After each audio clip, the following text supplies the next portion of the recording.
The phrase appears. The phrase section 4.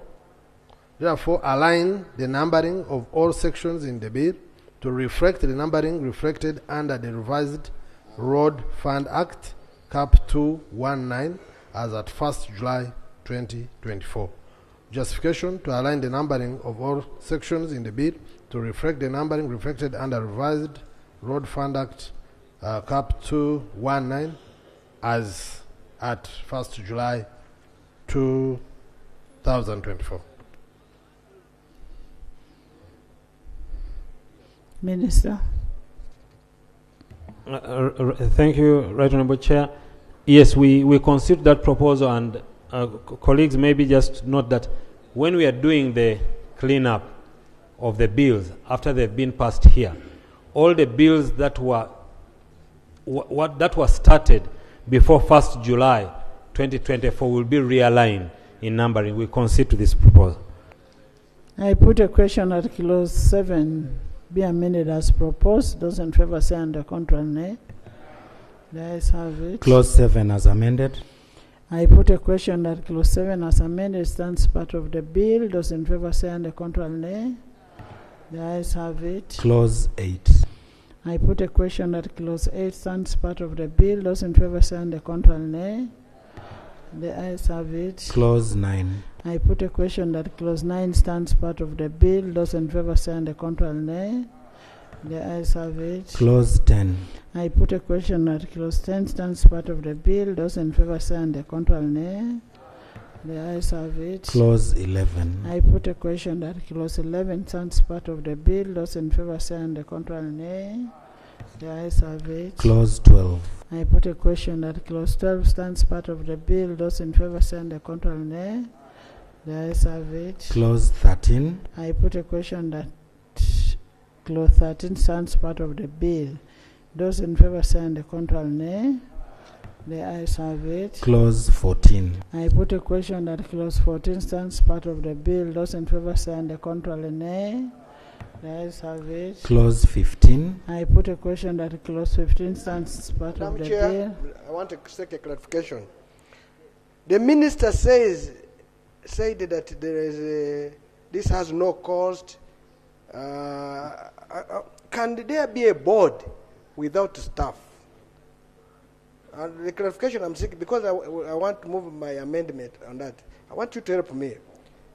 Do you have a board? No. Do you have staff? You are talking about it. I want the minister to help me to understand.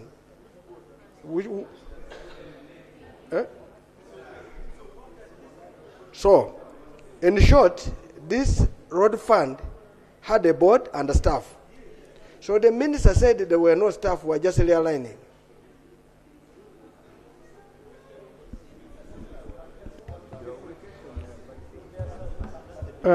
Honorable colleague, there was duplication. There is a staff close to about, I think, 36 or so.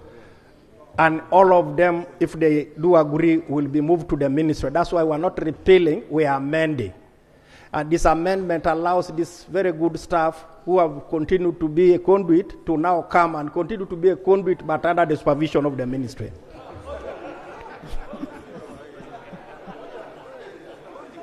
I think we can, Right Honourable Speaker, we can withdraw the part of conduit. Let's withdraw the part of conduit. I withdraw. I put a question that clause 15 stands part of the bill. Those in favor say under contrary nay. The ayes have it. Clause 16. I put a question that clause 16 stands part of the bill. Those in favor say under contrary nay. The ayes have it. Clause 17. I put a question that clause 17 stands part of the bill. Those in favor say under contrary nay. The ayes have it. Clause 18. Chair. Right Honourable Chair, Clause 18, amendment of Section 21 of Act 15 of 2008. Clause 18 is substituted for the following: amendment of Section 20 of Cap 219. Section 20 of the Principal Act is amended: A, in subsection 1, 1. In paragraph A, by repeating the words on the recommendation of the board. 2. In paragraph E, by inserting immediately after the word minister the words responsible for finance, and by repeating paragraph I. Is it responsible for finance or for works? In paragraph, by inserting immediately after the word minister, the minister responsible for works. Minister responsible for what? Right Works. Honorable Chair, we agree with the first proposal to amend to delete on the recommendation of the board. It's not necessary to include any definition here because we've already, as you noticed in the previous provision, we already defined minister to mean the minister responsible for works.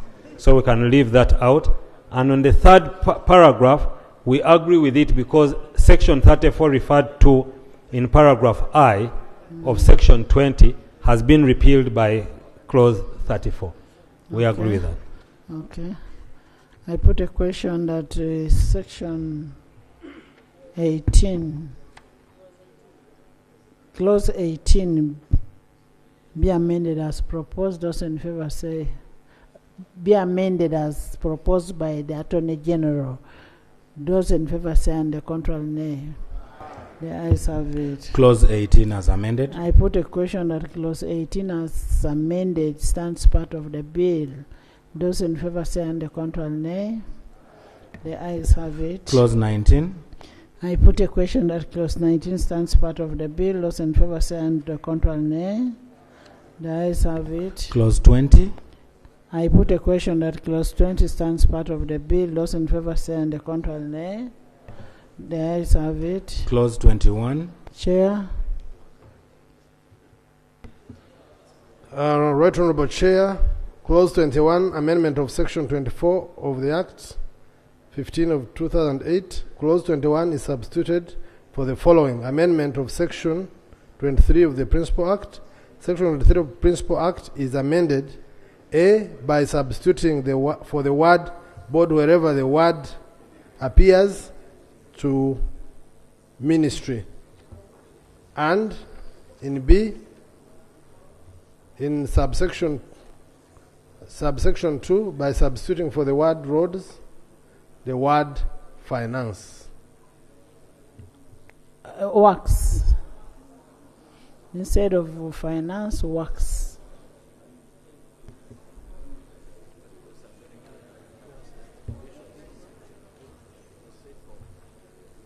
Right Honorable Chair, we agree with the proposal to amend the Principal Act section 23 to read by substituting the word board wherever it appears with the word ministry. We do not agree with the amendment of subsection 2 by substituting the word roads with the word finance. We propose that the word roads be maintained and the second proposal be dropped. Beg to submit.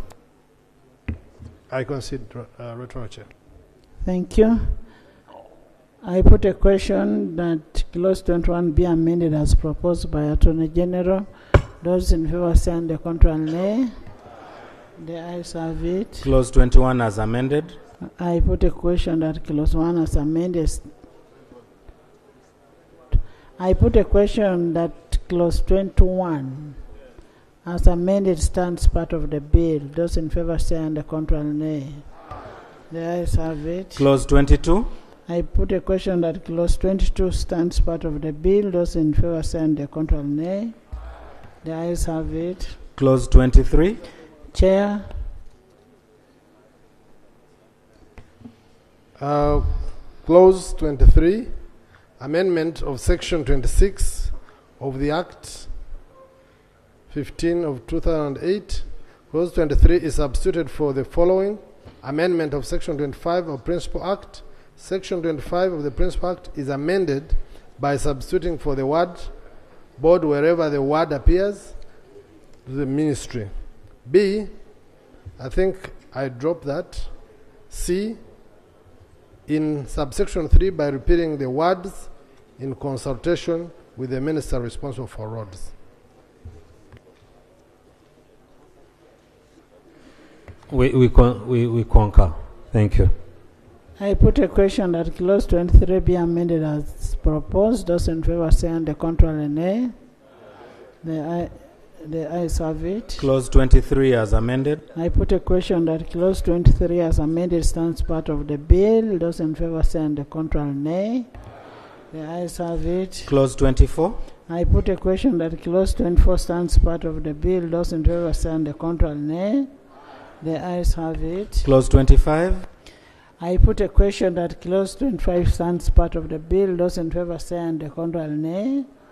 The ayes have it. Clause 26. I put a question that clause 26 stands part of the bill. Those in favor say and the contrary nay. The ayes have it. Clause 27. I put a question that clause 27 stands part of the bill. Those in favor say and the contrary nay. The ayes have it. Clause 28. Dr. Chute, which clause were you talking about? Right Honorable Speaker, is clause 18 and 22. Hey.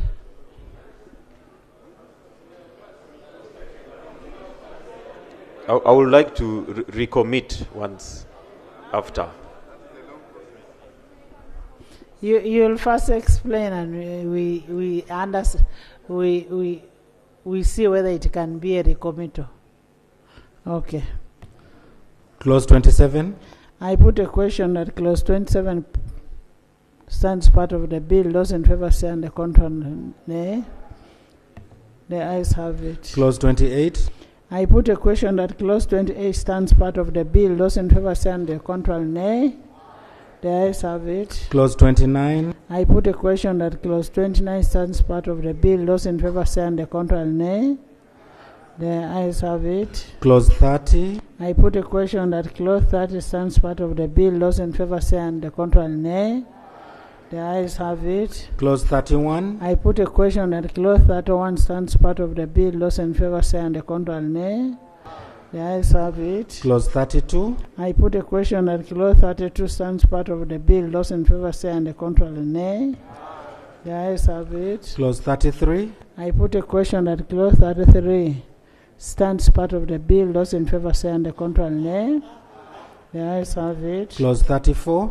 I put a question that clause 34 stands part of the bill. Those in favor say and the contrary nay.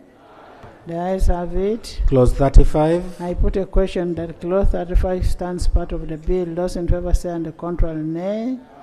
The ayes have it. Clause 36. I put a question that clause 36 stands part of the bill. Those in favor say and the contrary nay. The ayes have it. Clause 37. I put a question that clause 37 stands part of the bill. Those in favor say and the contrary nay. The ayes have it. Clause 38. I put a question that clause 38 stands part of the bill. Those in favor say and the contrary nay.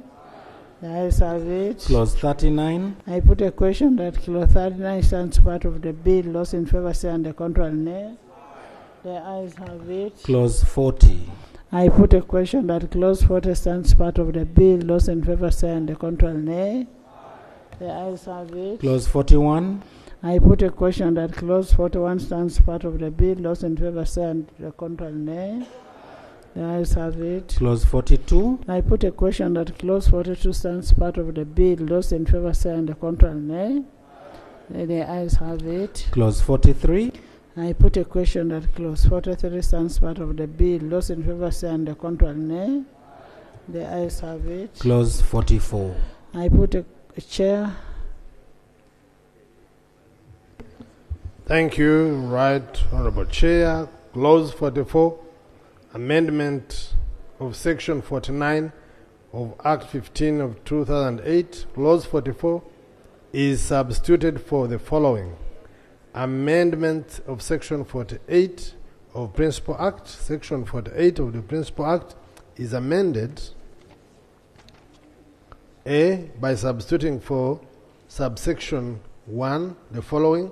The minister shall, in consultation with the minister responsible for finance, by statutory instrument make regulations for better carrying into effect the purposes of this act. B, subsection 2, 1, by repealing paragraph Maybe C. we need to correct where there is finance, it should be Minister of Works. No, right honorable The chair. Minister in charge of roads is. Right honorable chair. This is we are alive to the fact that there is a minister of roads, but who shall, in consultation with the minister, because I can read again, by substituting for subsection 1 the following: 1, the minister, who is the minister of roads, shall, in consultation with the minister responsible for finance, because it's a fund, by statutory instrument, make regulations for better carrying into effect the purposes of this act. B, in subsection 2, by repealing paragraph C, and 2, by repealing paragraph H. Thank you very much, Right Honourable Speaker. Right Honourable Chair.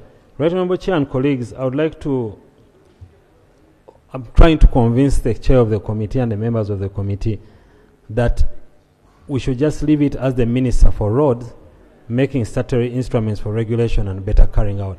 One of the functions that we are looking to achieve through rationalization is efficiency, leanness and efficiency. But every time you're going to ask the Minister of Roads to make a regulation, then go to Ministry of Finance, then bring it to Cabinet, then come here, we are increasing another layer of bureaucracy which we are trying, and delay which we are trying to remove. I pray and hope that you can concede. We leave this responsibility to the Minister of Works, and the Minister of Works becomes responsible for his docket. I beg to submit. Thank you.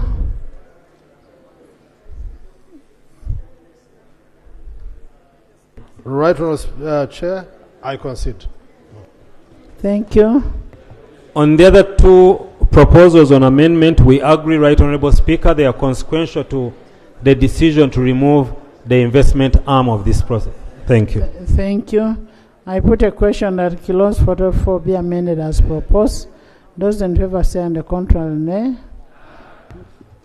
The ayes have it. Clause 44 as amended. I put a question that clause 44 as amended stands part of the bill. Those in favor say on the contrary, nay.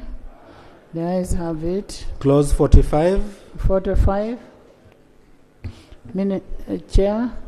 Right honourable chair, clause 45, amendment of section 50 of Act 15 of 2008, delete clause 45. The deletion is consequential as the bill proposes to repeal Schedule 2 under clause 46. Thank you. Minister. Right Honourable Chair, while we agree that the repeal of the schedule would be consequential as far as it relates to Schedule 2, a blanket repeal of this may create a challenge because we have Schedule 1. So I would propose that we amend this provision without deletion and say Section 50 of the Principal Act is amended in subsection 2 by repealing the words in consultation with the board. And so we can then remove also shall in consultation with the board by statutory instrument amend Schedule 2. That is only subsection 2. Just to delete only subsection 2, 52, not the whole of 50. 51 talks about the minister may by statutory instrument with the approval of cabinet amend Schedule 1. Schedule 1 is about the currency points. So if you remove them, then all the offenses you have created in here will not have a corresponding currency point charge. But Schedule 2 relates to meetings of the board, which we have already repealed, and I agree with you that needs to be repealed. So we only repeal 52. I beg to submit. Yes. Madam Chair, the Attorney General has brought something of interest. The current point is not a responsibility of the Ministry of Works, the responsibility of Ministry of Finance. Have we defined the Ministry of Finance in our law, the law we're making? If we have not, we must. Currency points are determined by an act. And this currency point may change from 20,000 that it is today to become 50,000. And when that is changed by the Ministry of Finance, every responsible minister who is dealing with their different pieces of legislation, goes into those legislation and by statutory instrument amends that schedule. So the Minister of Finance does not by blanket amend all the laws, because then you will have the Minister of Finance in each and every single law as a participant. So what we do is that the minister changes and the schedule is then done by the responsible ministers in their respective dockets. Thank you. I put a question at clause 45. Be amended as proposed by Attorney General. Those in favor say and the contrary nay. The ayes have it. Clause 45 as amended. I put a question that clause 45 as amended sounds part of the bill. Those in favor say aye, to the contrary nay. The ayes have it. Clause 46. I put a question that clause 46 stands part of the bill. Those in favor say and the contrary nay. The ayes have it. Clause 47. I put a question that clause 47 stands part of the bill. Those in favor say and the contrary nay. The ayes have it. Title. I put a question that the title stands part of the bill. Those in favor say and the contrary nay. The ayes have it. Motion for resumption of the House. Honorable Minister. Honorable Achuti. Thank you. Let's first listen to Honorable Achuti. Thank you, Right Honourable Speaker. I want to propose a recommittal on Clause 18 and Clause 22. Clause 18 refers to Section 21, Finances of the Fund, and subsection C provides that the monies appropriated by Parliament for purposes of the fund are going to be finances of the fund. Right Honourable Speaker, the challenge we have is that currently, if you look at the 1 billion, Road Fund was not managing it because of restriction. But also, when you go to other ministries, we have Ministry of Agriculture, they have road projects. We go to Ministry of Local Government, they also have road projects. And right now we are moving into program-based budgeting. But we wanted all maintenance funds to come into this one fund so that it is supervised by the Ministry of Works and not in all the different ministries. That is the proposal that I wanted to make, and I wanted to propose the amendment to that effect. You propose and we hear? The proposal is that all monies for road maintenance and rehabilitation are appropriated by Parliament and monies for purposes of the fund, so that it covers all other funds that are outside the road fund. Because, Right Honourable Speaker, at the District Roads Committee, we have challenges. The district states that we can only oversee the funds from the road fund, but funds that are coming from other ministries do not go through the District Roads Committee. That is where my concern is. Honorable Achoti, that is very risky. Very, very risky. Even our 1 billion will be put under that. Let this money, let it remain like that. The road fund money is different. Because there is some money which goes under Minister of Works, Water. Others goes under Minister of Agriculture, NADS. Yes, Honorable Haj. Thank you very much, Madam Chairperson. I think the colleague is jumping the gun. There is nothing called program-based budgeting under our laws. Under the Public Finance Management Act, we still have sectors. Our rules of procedures provide for sectoral committees.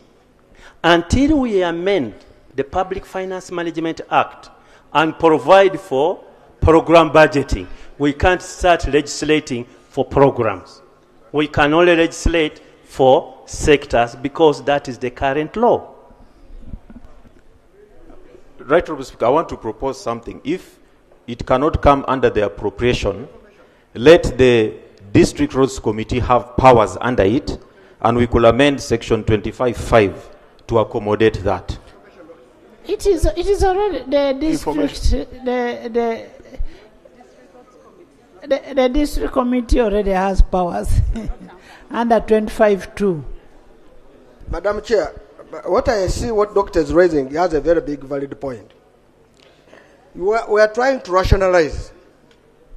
That means if it is roads, it must be Ministry of what? Works. If it is building houses, it must be Ministry of Works. That's what we're rationalizing. Now, what we see here is that why should it be that in agriculture, there is a road? In health, there is a road. Local government, there is a road. So why, I think what he's saying that if the money for the road must be under the Ministry of what? Works. I think here we can make, he has a valid point that. Right, Honourable. Honourable members, what Honourable Chuti is pushing for is consolidating the budgetary allocation. And that can be done administratively by Minister of Finance.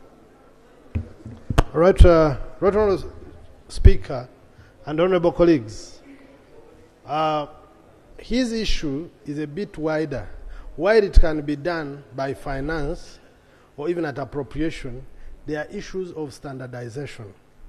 As the supervisors to this sector, the issues that were coming up sometimes were that roads scattered around other ministries become very difficult for Ministry of Works to supervise and ensure standardization.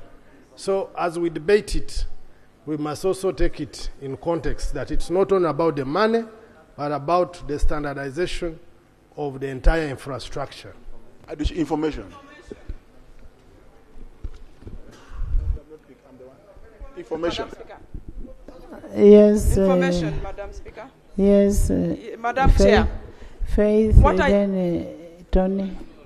What I seem to have understood from Honorable Dr. Chuti is the functions of the District Road Committee. Regardless of which ministry the money comes from, it eventually ends in our districts. The roads are not in space. The normal practice has been restricting the functions of the District Road Committee to only monies coming from the road fund. When it comes from any other source, the road committee is kept off. Now, we need to define if the road committee in our district is empowered enough to report, to investigate, to do oversight on all the monies coming from whichever source, as long as it's coming to our districts, we will be safe. Including the security roads, all the roads. Right, Honourable Speaker. Honourable Prime Minister, you need to look at the issue of transport planning and management in all the districts. Whether these are tourism roads, oily roads, water roads, whichever, you need to see how you manage them. Yes. I am wondering whether it is going to be possible for us to fit that within this bill. No, it is not. Because it is a wider thing that not. Government need to look into. For example, under the Ministry of ICT, all sectors, all ministries plan and budget for ICT-related issues. And yet, all this would be brought under the Ministry of ICT to plan and budget for all the ministries. So the same with the Ministry of Roads. So I think this may not fit in this bill, but the government must look into this as very important. Go to the next bill. Go to the next bill. Motion. The next clause. Go to the next bill. We want to understand your bills. Yes, the next clause was on clause 22. I mean next clause. Yes, on clause 22, which is section 25, specifically subsection 5, which talks about the functions of the District Roads Committee. Now here the functions have been delegated to the regulations. But also, Right Honourable Speaker, there are almost 3 entities that approve road works in the district. There is the District Roads Committee, there's the Committee on Works and Technical Services, there's also the District Executive Committee. So my proposal was that we define here that the District Roads Committee shall be the supreme body to oversee the road funds within the district. That is the proposal, and then so that from all the sources, so that even though up, we may not consolidate it under one budget, but at the district, we should be able to first of all have supreme authority. Otherwise, what is happening, Right Honourable Speaker, is the District Roads Committee comes up with a road plan, and then the Works and Technical Committee also comes up with their own plan. So you have 2 plans and there is conflict as a result of that. Thank you. Right Honourable Speaker and honourable colleagues, we've actually been, the points you are raising are actually very valid and need to be looked at carefully. Government, using a whole of government approach, you will find that we are so interlinked. What you have been talking about, from our understanding, now sits in local government. It has a matter in works, but it actually sits in local government. So you need to be careful. I think I would propose, Right Honourable Speaker, that such complex issues, I think that's why we have this rule 134.5, which gives us time. This rule 134.4 and 5. When you're going to make an amendment which is as detailed as that, it will require some time for the ministers to go and consult. We can write anything that Parliament would like, but I propose that it may not be able to be done in this bill at this time. I just propose that the Minister of Works, Minister of Local Government, Minister of Agriculture, Minister of Water, under the Prime Minister, do take up this matter and address those concerns that have been raised. Thank you. And actually, the issue Honorable Chut is raising is a very, very, very valid. And must be, Prime Minister, you need to make a follow-up on that and see how we harmonize for us to agree. Yes. Madam Chair, if we are doing financial consolidation and rationalization, this has been the challenge even in Budget Committee. I give you the example of the Minister of Agriculture and Minister of Water. They are always fighting over who is responsible for building dams across the country. Irrigation. They came to Karamoja, they were fighting over a site. Agriculture wanted to build the same dam in Akonyen. Minister of Water also wanted to build the same dam. I am happy my brother General Lulu is there trying to sort out that issue. They are fighting ministries. And it's a bigger thing. It doesn't give this country direction in terms of achievement of targets. How are we moving in water? What are the achievements? These scattered small projects where these people fight in the Ministry of Water, Ministry of Health, this does not give the country a clear direction where we are moving in different specific areas. And conflicting in terms of standardization, as the Honorable Kimocho says. Agriculture builds a wide road. Water comes with a tiny one. Local government comes with a zigzag one. We must clear this matter seriously. It's a big issue. Yeah, we must be able to say we are moving this direction, this standard of roads, this standard of water systems, and we saw this matter. Otherwise, ministries do fight and they are here quietly fighting. But at the road level, Dr. Chut is right.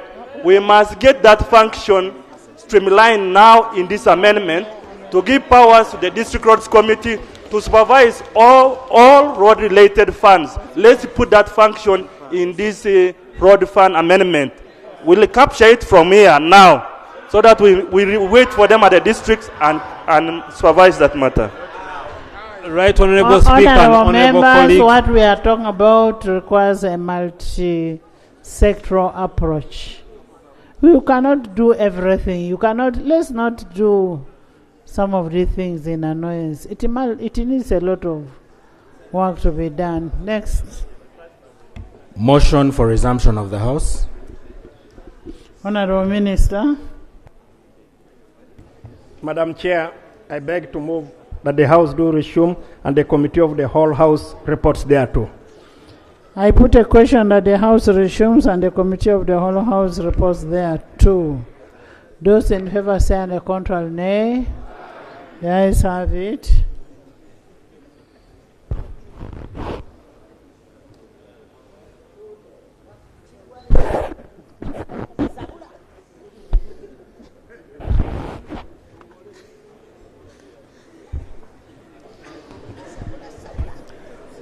Report of the Committee of the whole House. Honorable Minister. Right Honorable Speaker, I beg to report to the Committee of the whole House. I beg to report that the Committee of the whole House has considered the bill entitled Uganda Road Fund and 2024 and passed it with amendments. Uganda Road Fund Amendment Bill 2024 and passed it with amendments. Madam Speaker, I beg to move. Thank you. Motion for adoption of the report of the Committee of the whole House. Honorable Minister. Madam Speaker, I beg to move that the report from the Committee of the whole House be adopted. I beg to move.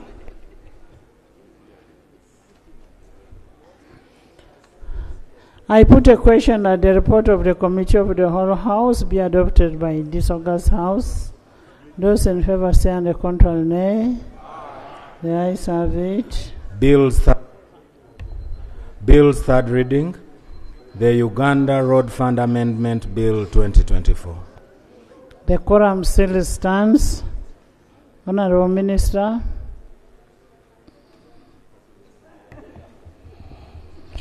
Madam Speaker, I beg to move that the bill entitled the Uganda Road Fund Amendment Bill 2024 be read for the third time and do pass. I beg to move.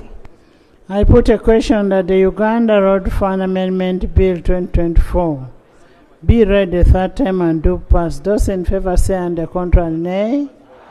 The ayes have it. A bill for an act titled the Uganda Road Fund Amendment Act 2024. Title settled and the bill passed.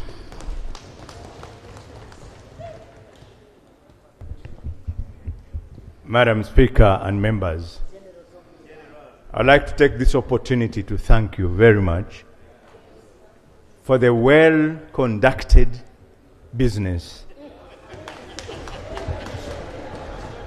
And Madam Speaker, if this is how we are to be conducting business in this House, this country would have moved very far. So I want to thank you. I want to thank my chair. I want to thank the Attorney General, and I want to thank everybody for staying focused on this. I don't know where the concept of creating agencies came from. And I don't know what was the purpose of creating agencies. It looked like the idea was weakening the central government. Now that government has woken up and has decided to get back its authority, then you are going to charge us to deliver. And it's our responsibility. And we shall deliver. Right Honorable Speaker, I want to allay fears of all members of Parliament and also the country. We are not going to create unemployment. Unlike what has been happening before, where an agency comes in and dismisses everybody, we are going to validate, using the public service, all the workers of UNRWA, and those who are willing to work under the public service arrangement are welcome to work. Because these are Ugandans. We are not going to go out to look for other Ugandans. So nobody should tell you that it's going to be disenfranchised because of the rationalization. He will decide at his own that I don't want to work because the law doesn't allow forced labor. So if you don't want to work, it's okay. If you want to work, public service and us, we have worked out a detailed plan of how to absorb the people. Secondly, there was the fear about the ongoing projects. One of the things we're even discussing together with the donor agencies is that the people who are already on those projects, the engineers who are supervising those projects, again, unless if they don't want to work, they can stay on the projects for continuity, so that we don't have gaps created because of the mergers. So I want to allay fears of everybody, but I think this is a very good move to me, because the arrogancy which had been created in some of these agencies is unthinkable. Where you find an ED, an executive officer, calling the ministry which supervises him a funeral service. Can you imagine? The ministry, the one which supervises you, and you say, I can't go to a funeral service. Calling the ministry a funeral service. I think that arrogance had gone too far. Thank you very much, Madam Speaker. Thank you very much, honorable members. I want to thank you.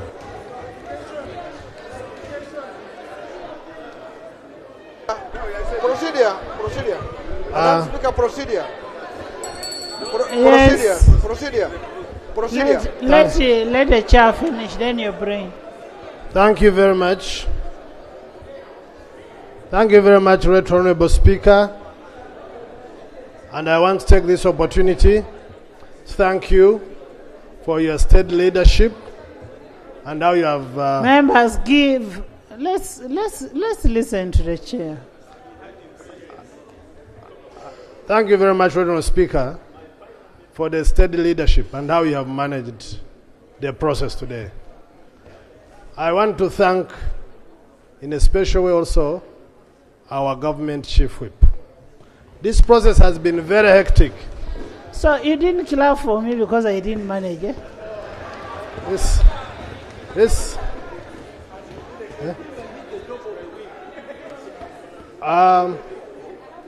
This process has been hectic. It needed a composure of the chief whip that we have. In a very special way, from deep down my heart, I want to thank you. At least the pressure and the tempers have been moderate from your side. So I want to thank you. To the ministers, they certainly have to forget what they went through to convince members, because if they don't, they will not enter heaven, because they will be very grieved. So for whatever you went through, that's what you took the oath to do, and thank you very much for doing what you took the oath to do. Once again, thank you, Right Honourable Speaker, in a very special way for your support, for the mentorship, for steering in the right direction, and may you keep around even in the coming terms. May God bless you. Thank you very much. And to my committee, thank you for the support and the signing and participation. I thank you very much. Thank you. Thank you so much, Committee of Agriculture and the Prime Minister. The Vice President, thank you for keeping the whole day here, and the whole team. I am very impressed. But one thing, I know you promised your boss, who is our boss, that you're finishing rationalization. And we must finish. Okay? We must finish. Next item.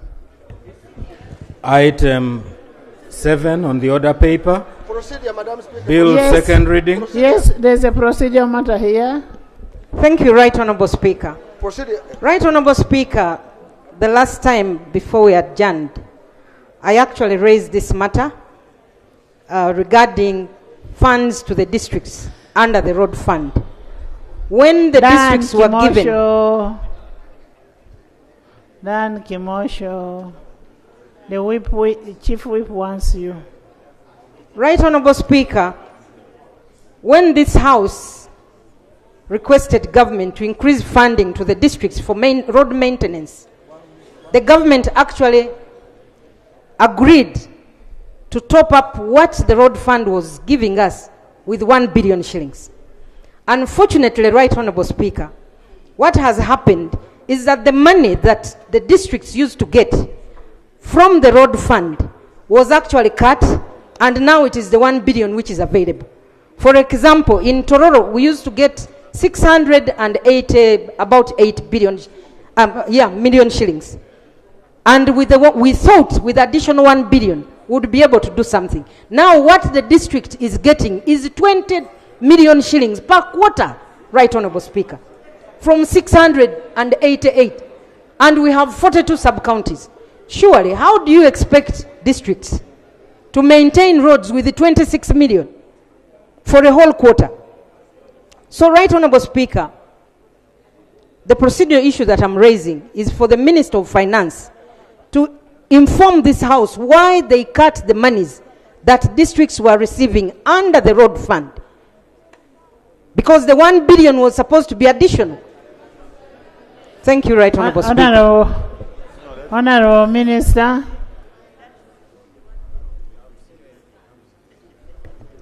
Thank you, Madam Speaker. Madam Speaker, what Honorable Sarah is raising is true. The 1 billion was supposed to be over and above the previous provision under the road fund. Madam Speaker, this is still the case, subject to availability of funds. Madam Speaker. Honorable Nathan. Thank you very much, Madam Speaker. Madam Speaker, for me, I want to start by first thanking General Katumba for those good statements you have made. And having made those statements that everybody is going to be absolved.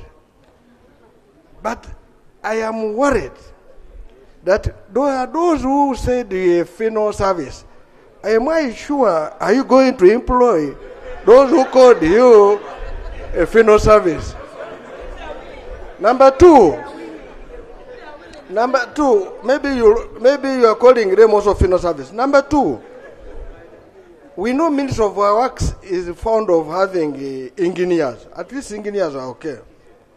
But there are some EDs who are social scientists. Do you have a space for such people in your ministry? Give me that assurance so that I can tell the people of Yonora what is going to happen to them.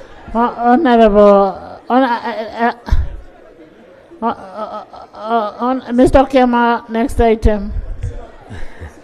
Item 7 on the order paper, Bill second reading, the Public Enterprises Reform and Divestiture Amendment Bill 2024.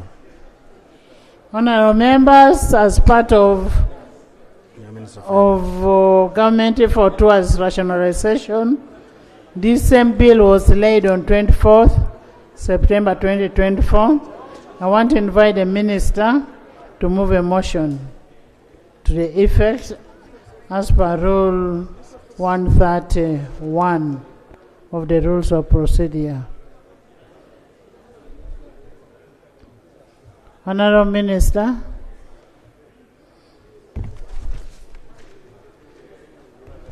Right Honorable Speaker, I beg to move a motion that a bill entitled the Public Enterprise Reform and Divestiture Repeal Bill 2021 be read for the second time. Seconded. Is the Minister seconded? A motion seconded by Honorable Musa Sisi, Prime Minister, Vice President, by the whole House. Thank you. Speak to your motion briefly. Right Honorable Speaker, honorable members, the privatization and utility sector reform was a program under the Ministry of Finance and of the government of the Republic of Uganda. And the object then of the program was to divest state interests in certain public enterprises and to improve the efficiency and performance of others. The Public Enterprise Reform and Divestiture Act had listed a total of 113 public enterprises which were grouped in various categories.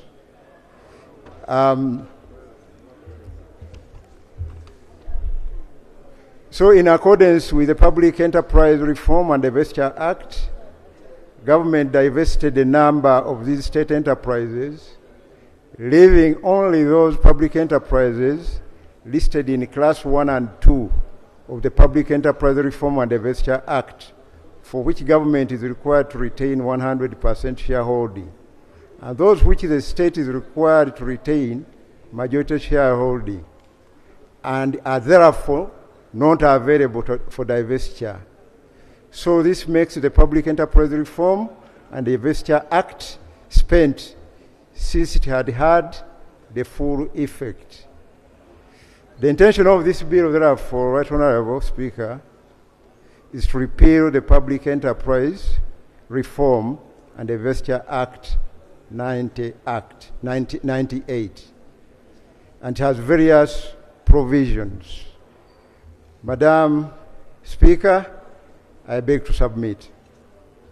Thank you so much, Chair, Honourable Minister. Can I now invite the Chair to give us a brief?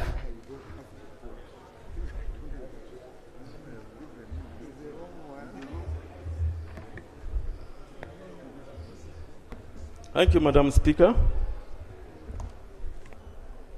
I wish to take this opportunity to present the Public Enterprise and Reform and Divestiture Repeal Act 2024.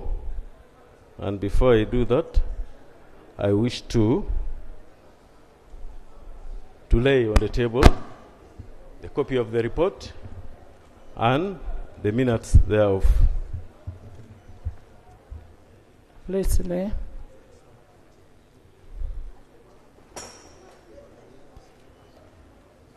Junior, don't break your leg. Is it uploaded?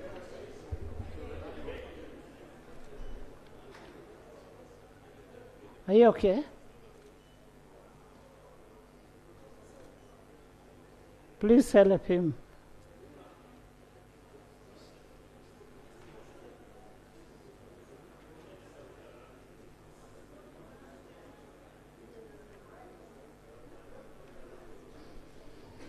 Yes.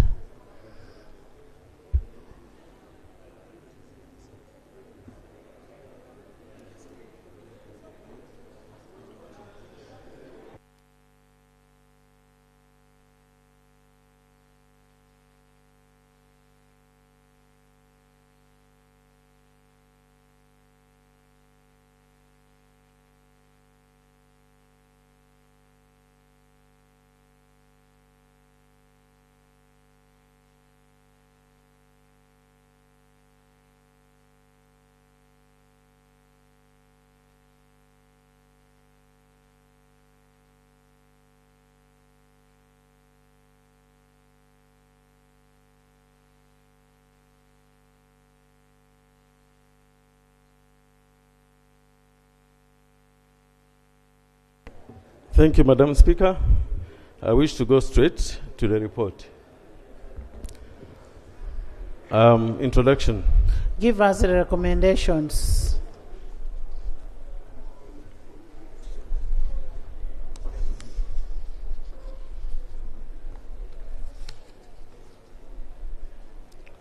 Yeah, thank you very much, Madam Speaker. I want to go straight to the recommendations. The privatization unit, which was housed under PAD, is responsible for the day-to-day implementation of the divestiture program. On matters of privatization, the director reports to the minister, responsible for privatization, but for administrative purposes, shall report to the secretary to the treasury.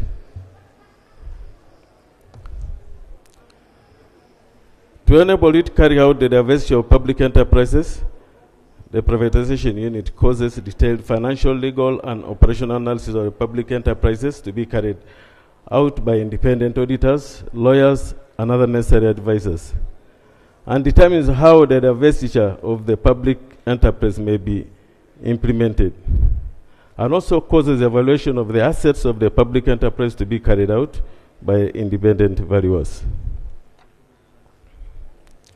Now, the committee observed that Whereas the bill seeks to dissolve the privatization units, it has maintained the Divestiture and Reform Implementation Committee. The committee further notes that the bill does not have a commencement date for the bill. The absence of the commencement date means that the law will commence on publication, and yet the agency may need more time to adequately prepare the rationalization policy. There is therefore need to provide in the bill a commencement date to accommodate the period for the rationalization period. Recommendation. The committee recommends that the Public Enterprises Reform and Divestiture Amendment Bill 2024 be passed subject to proposed amendments. Thank you. Thank you. Thank you, Chair. Honorable members, you've heard about the National Reform and Divestiture Amendment Bill. It is a direct bill. Anything that you need to... I thought Ojara was going to speak. I didn't know you were just escaping. Yes. If there is nothing, committee stage.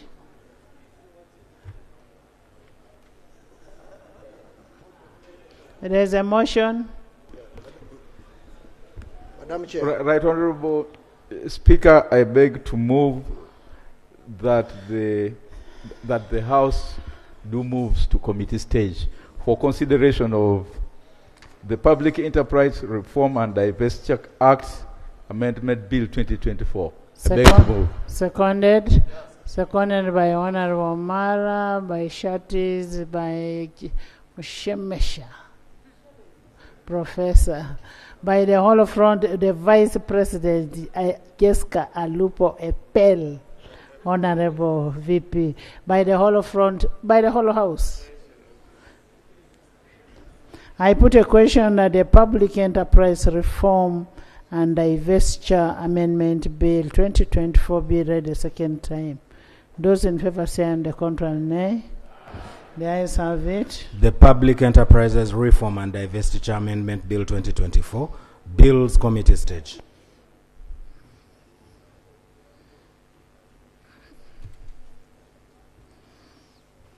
Sit.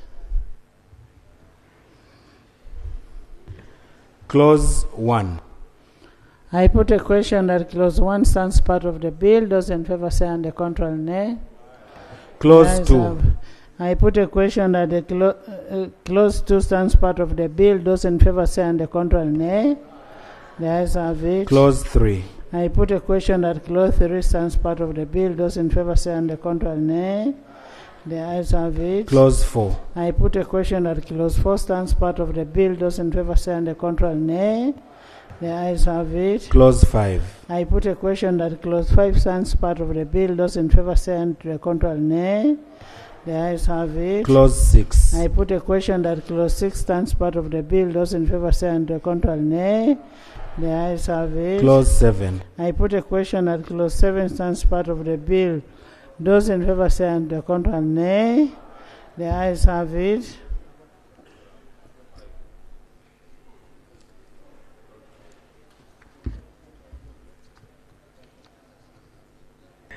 Clause 8. I put a question that clause 8 stands part of the bill. Those in favor say and the contrary nay. The ayes have it. Clause 9. I put a question that clause 9 stands part of the bill. Those in favor say and the contrary nay. The ayes have it. Clause 10. I put a question that clause 10 stands part of the bill. Those in favor say and the contrary nay. The ayes have it. Clause 11. I put a question that clause 11 stands part of the bill. Those in favor say and the contrary nay. The ayes have it. Clause 12. I put a question that clause 12 stands part of the bill. Those in favor say and the contrary nay. The ayes have it. Clause 13. I put a question that clause 13 stands part of the bill. Those in favor say and the contrary nay. The ayes have it. Clause 14. I put a question that clause 14 stands part of the bill. Those in favor say and the contrary nay. The ayes have it. Clause 15. I put a question that clause 15 stands part of the bill. Those in favor say and the contrary nay. The ayes have it. Clause 16. I put a question that clause 16 sounds part of the bill. Those in favor say and the contrary nay. The ayes have it. Clause 17. I put a question that clause 17 sounds part of the bill. Those in favor say and the contrary nay. The ayes have it. Title. I put a question that the title sounds part of the bill. Those in favor say and the contrary nay. The ayes have it. Motion for resumption of the House. Honorable Minister. I beg to move a motion that the House do resume and the Committee of the whole House reports thereto.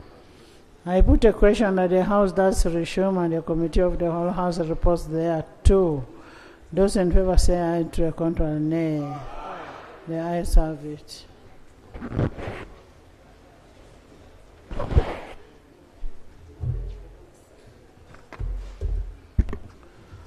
Report of the Committee of the whole House. Honorable Minister. Madam Speaker, I beg to report that the Committee of the whole House has considered the bill entitled the Public Enterprise Reform and Divestiture Repeal Bill 2021, considered all the clauses without any amendment. Motion for adoption of the report of the Committee of the whole House. Honorable Minister. Right Honorable Speaker, I beg to move that the House adopts the report of the Committee of the whole House. I put a question that the report of the Committee of the whole House be adopted by this House. Those in favor say and the contrary nay. The ayes have it. Bill's third reading. The Public Enterprises Reform and Divestiture Amendment Bill 2024. Minister.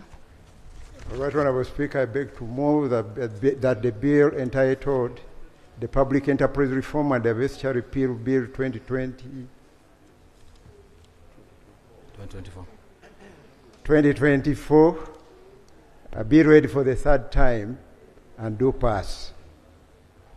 I put a question that the Public Enterprise Reform and Divestiture Repeal Bill 2024 be read a third time and do pass. Those in favor say and the contrary nay. The ayes have it. A bill for an act titled the Public Enterprises Reform and Divestiture Amendment Act 2024. Title settled and the bill passed.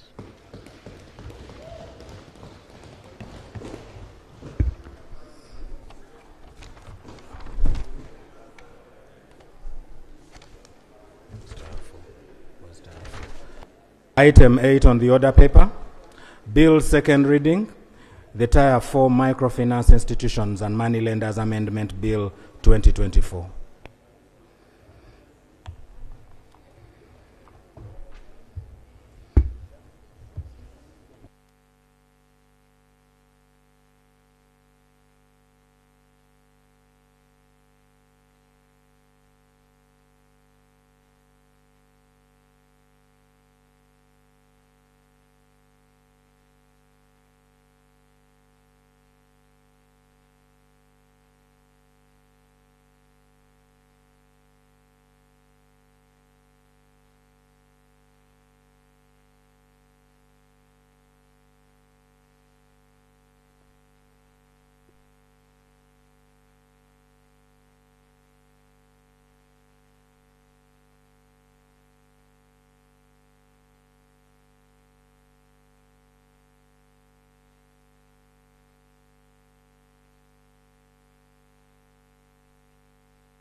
Honorable members, the Tier 4 Microfinance Institution and Moneylenders Amendment Bill 2024 was equally read on 24th and tabled to this House 24th September 2024, and I will evoke the Rule 130, one of the rules of procedure, and invite the Minister of Finance to move a motion. Honorable Minister. Thank you very much, Right Honourable.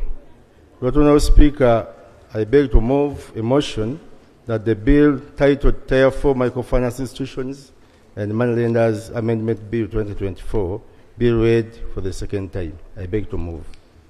Seconded. Seconded by the Vice President Sarah, Honorable Bariomusi, Honorable Lugolobi, Ole Musasisi, Kasolo.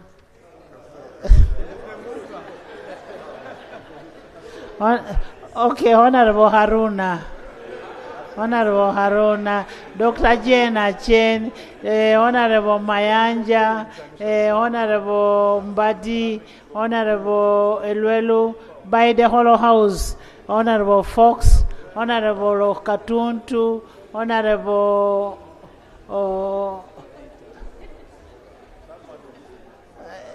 Amenya, and Wilson. I said Saro Pendi, Atikin's wife.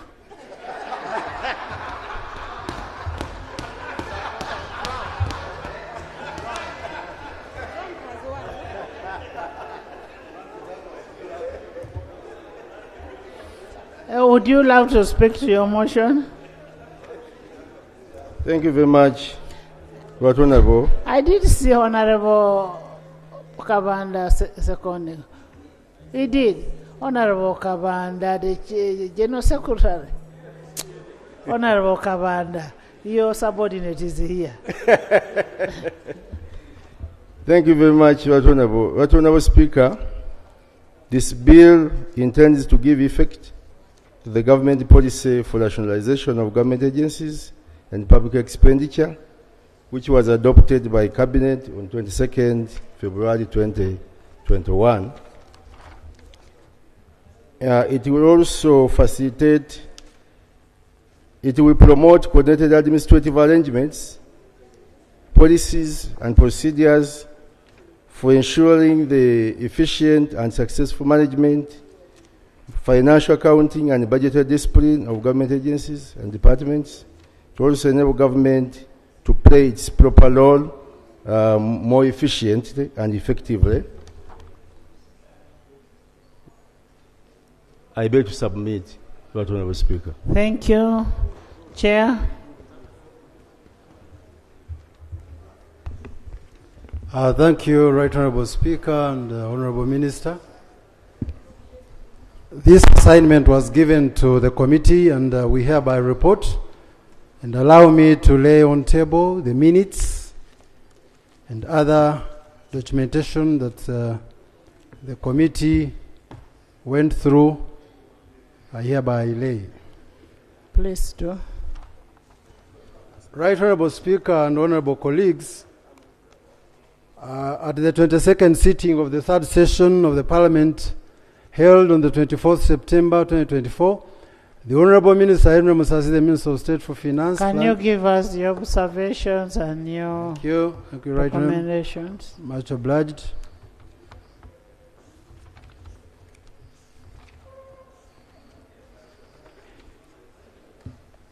Thank you, Right Honourable Speaker, for your guidance. I hereby go straight to the committee observations. Performance of the Uganda Microfinance Regulatory Authority. The Uganda Microfinance Regulatory Authority was established by the four-tier Microfinance Institutions and Money Laundering Amendment Act, CAP 61, to provide for the licensing and the management of Tier 4 microfinance institutions, to provide for management and control of money lending business, to establish a SACCO stabilization fund, to establish a SACCO savings protection scheme, and to provide for a central financing facility, provide for licensing of money lenders, to provide for self-help groups and commodity microfinance, to provide for receivership and liquidation of Tier 4 microfinance institutions. The Uganda Microfinance Regulatory Authority has several functions under the Act as enumerated above. The authority was established in 2016 with a skeleton staffing capacity and was subsequently supported in the years that followed to execute its mandate. It is observation of the committee, therefore, that whereas the authority manages the licensing several money lenders, the Tier 4 microfinance institutions under their mandate, it was not able to fully execute its mandate. For the 8 years the authority has been in operation, it was not adequately resourced to undertake the roles prescribed under the Act.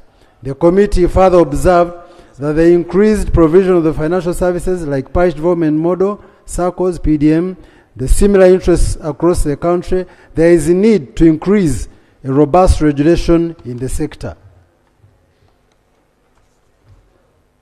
The physical performance of UMRA. The authority had by the end of 2023 licensed 1,802 institutions as indicated in the attached table, Table 1. Under the supervision of the authority, the number of registered institutions has grown by over 600% over the 5 years. And the table below shows the licensing at a glance, showing a number of institutions at UMRA. 1, the money lenders since 2018 grew from 190 to 1,402. And the INDMFIs from 49 to 249.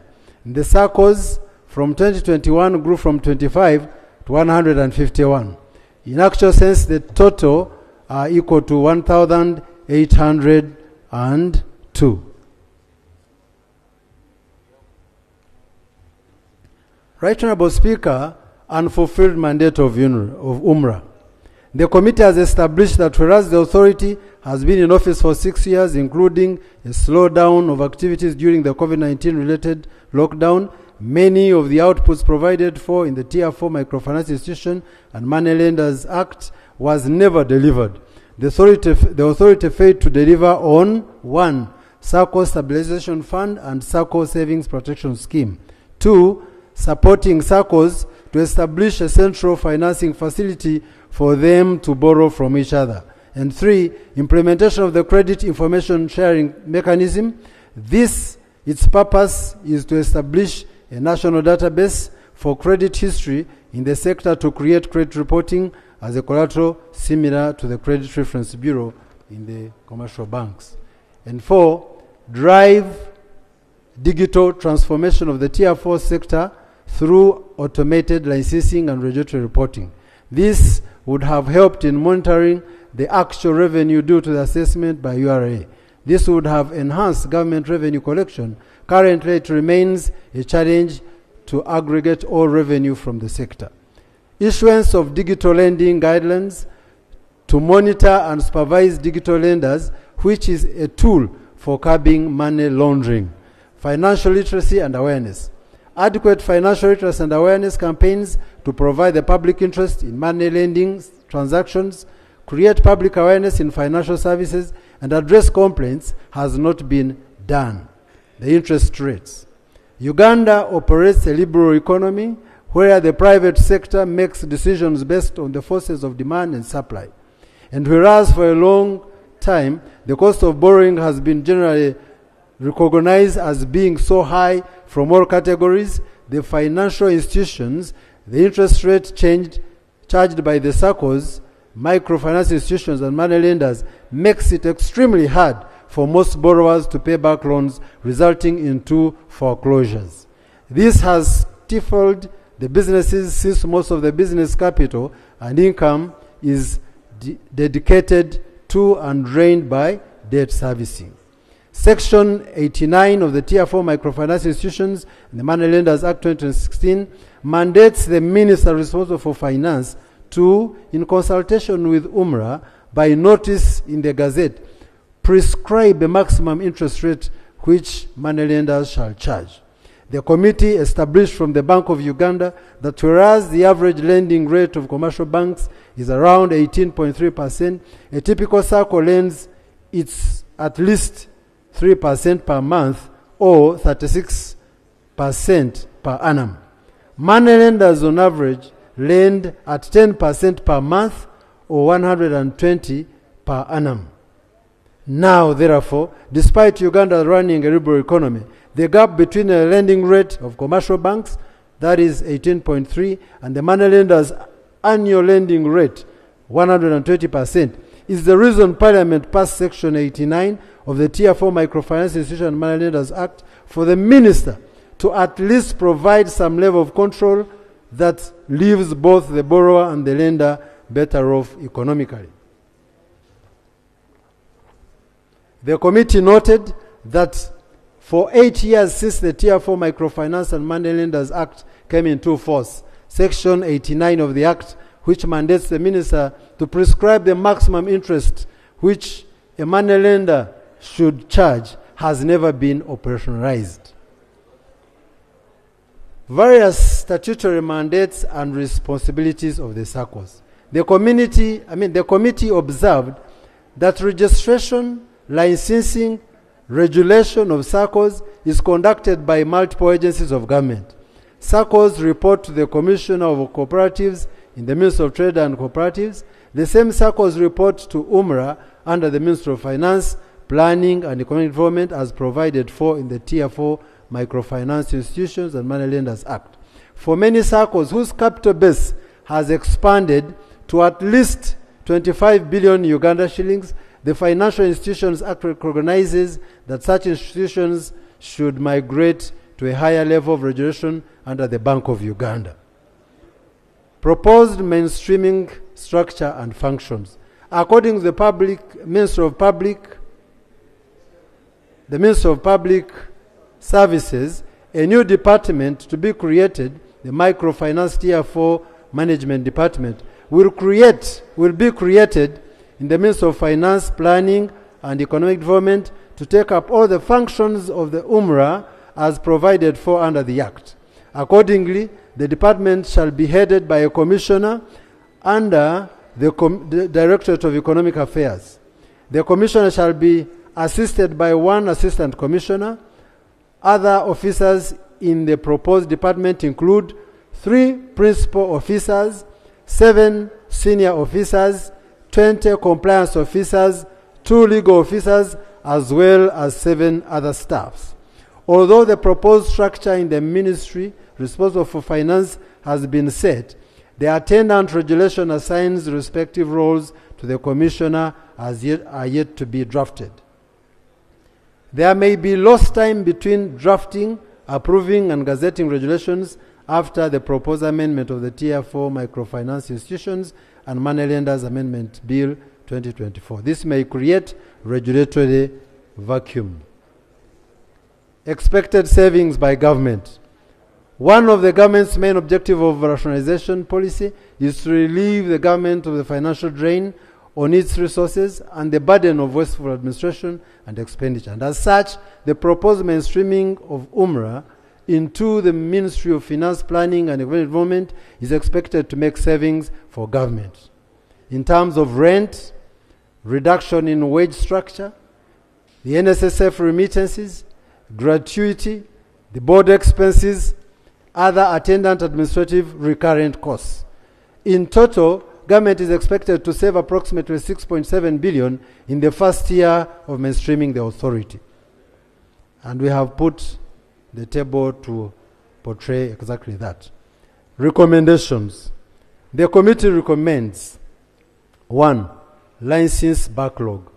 The committee recommends that the minister issues the statutory instrument to permit the extension of all expiring licenses and issuance of new licenses in line with the provisions of the Tier 4 Microfinance and Money Lenders Act Cap 61.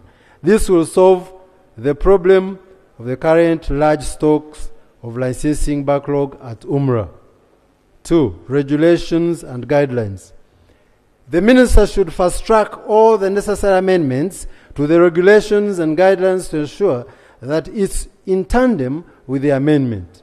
This will also designate responsibilities in the proposed new structures at the Ministry of Finance, Planning and Economic Development to avoid a regulatory vacuum during the transition.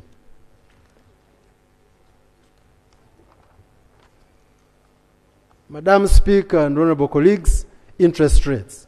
The committee recommends that the minister, in compliance with Section 89 of the Tier 4 Microfinance and Money Lenders Act Cap 61, operationalizes the provision of capping of interest rates,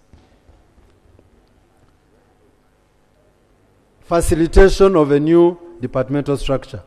The committee recommends that, notwithstanding the intention of government to make savings for rationalization, the new department structure in the Ministry of Finance, Planning and Economic Development should be adequately resourced to, among others, undertake the following. 1, ensure regulation of all PDM circles, Emyoga circles, community-based cooperatives, and other community savings and loan associations.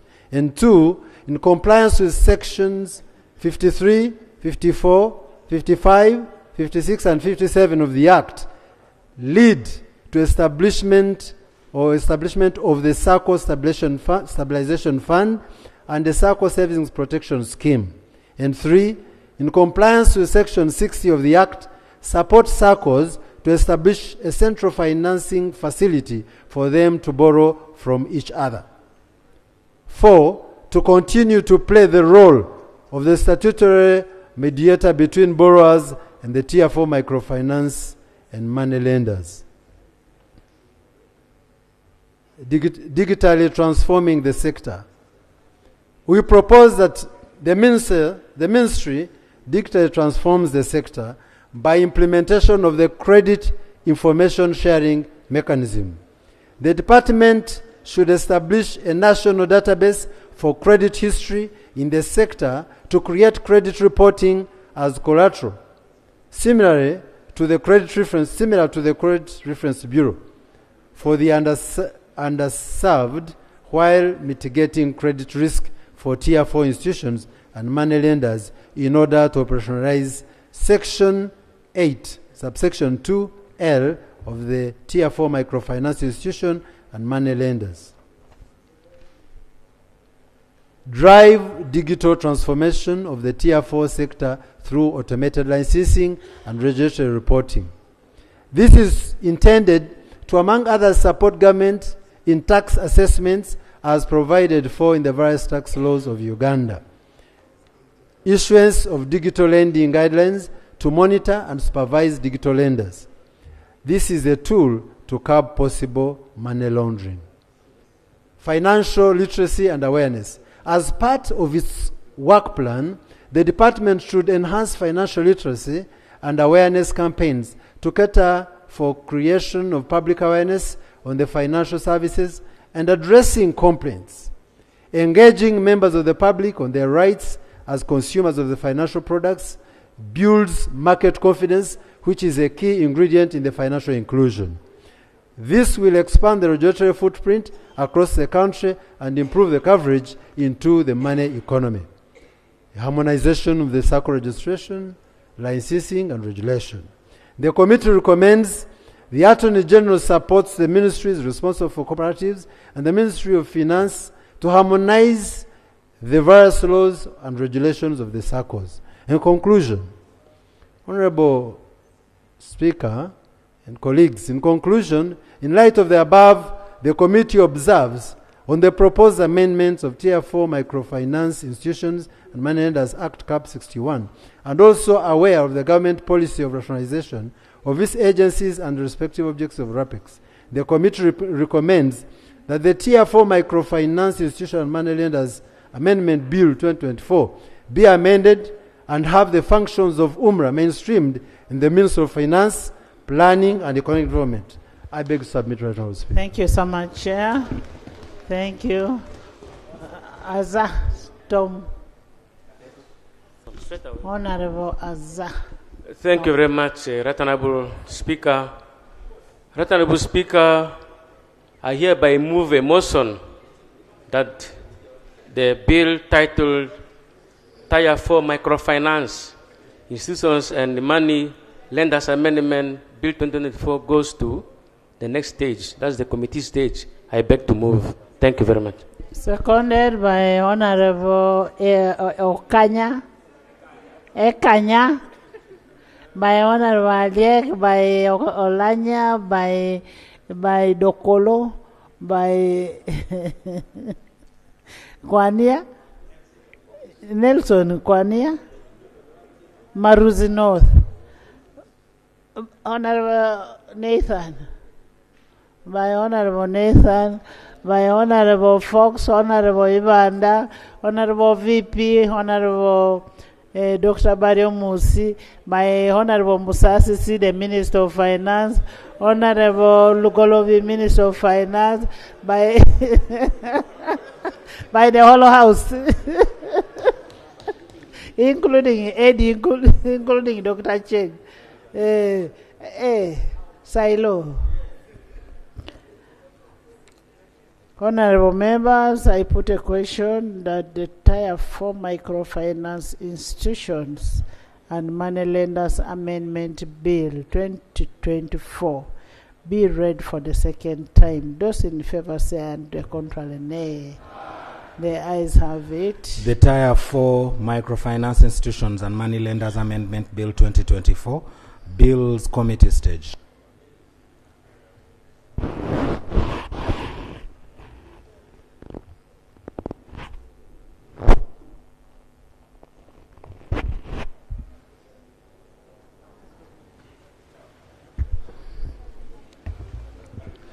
Clause 1.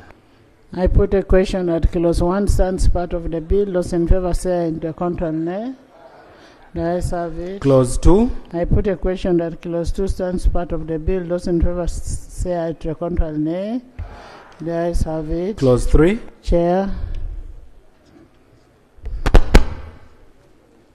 Right Honourable Speaker, the committee proposes that clause 3 for purpose of amendment of the Act.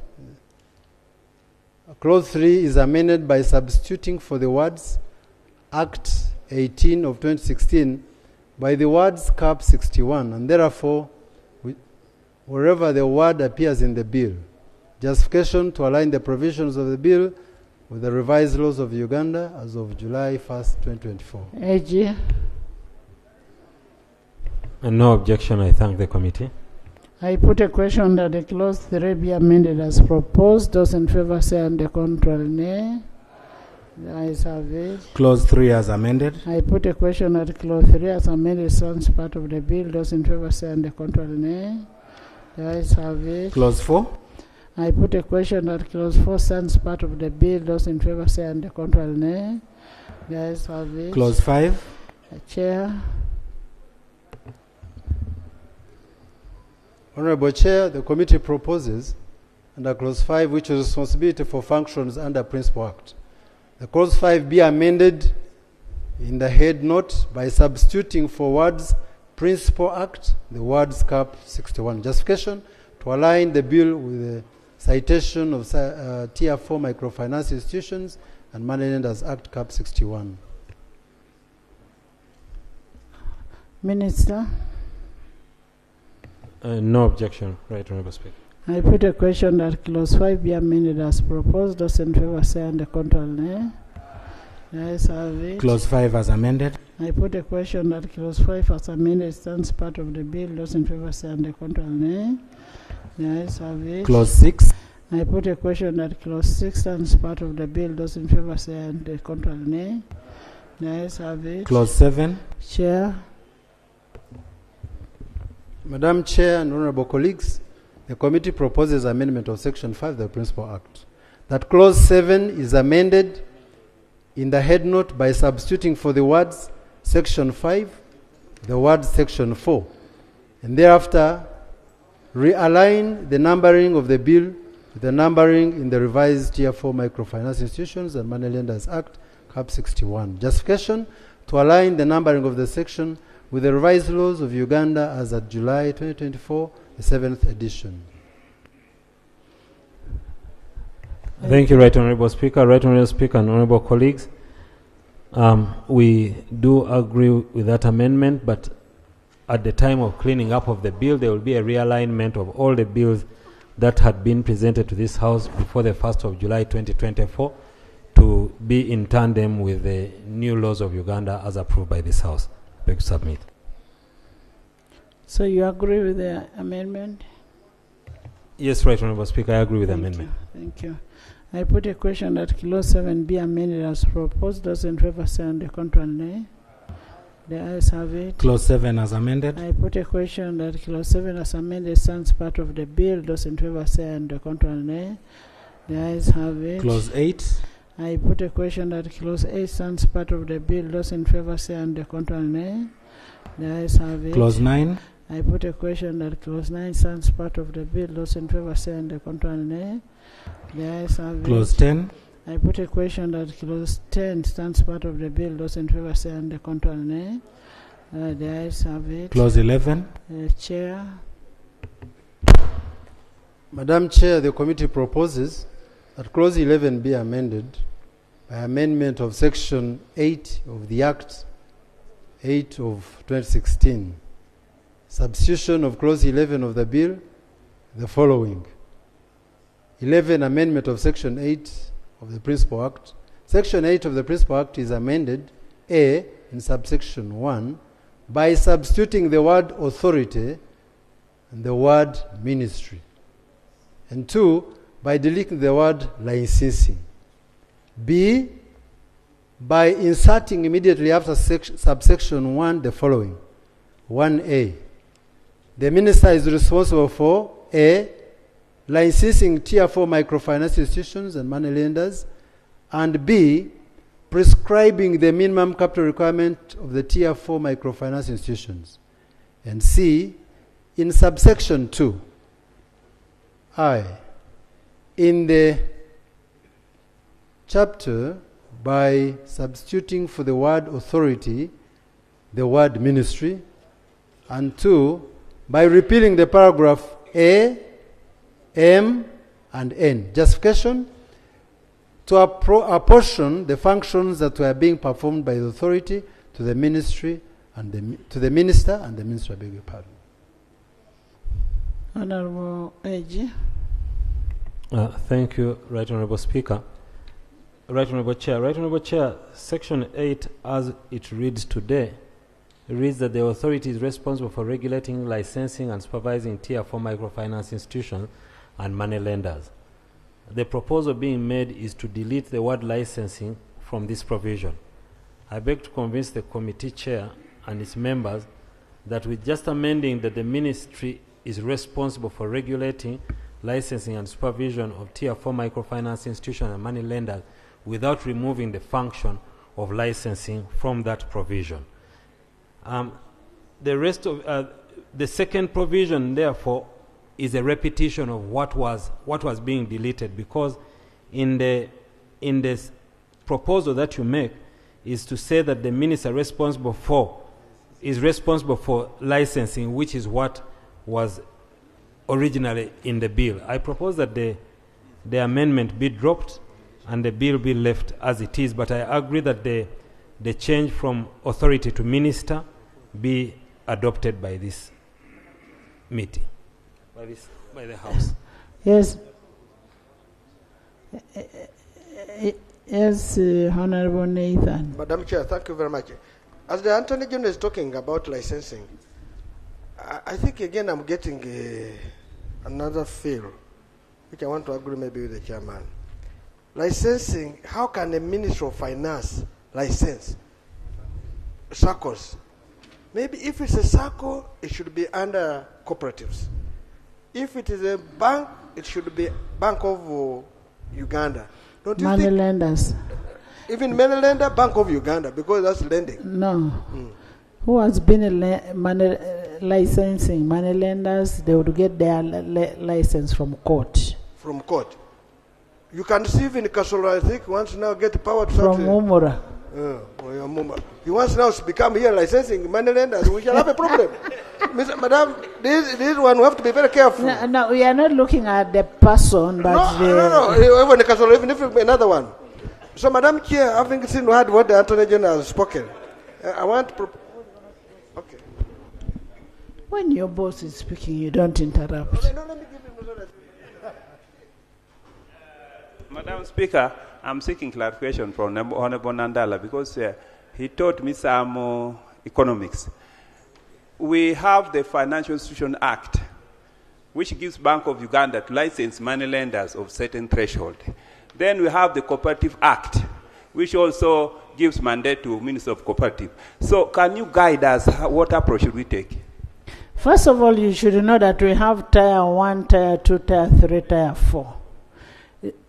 Now, educate him on what does Bank of Uganda regulate, what does the UBRA regulate. Madam Chair, again, that's one of the functions we have been making a mistake.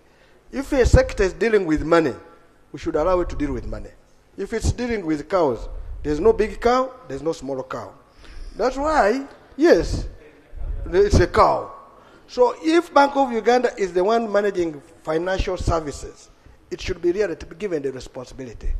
If cooperative is being managed by the Register of Cooperatives, it should manage, because saving and circles and credit cooperative society, that should be cooperatives. And to the general, for us today here, we should sort this problem. The licensing of circles should go to cooperatives. The licensing of money lenders should go to Bank of Uganda. We don't have to give it a threshold, because Then everybody... why don't you first make an amendment under the Financial Institutions Act? Madam Chair, you are right. To make an amendment, even if a law can amend another one. Yes.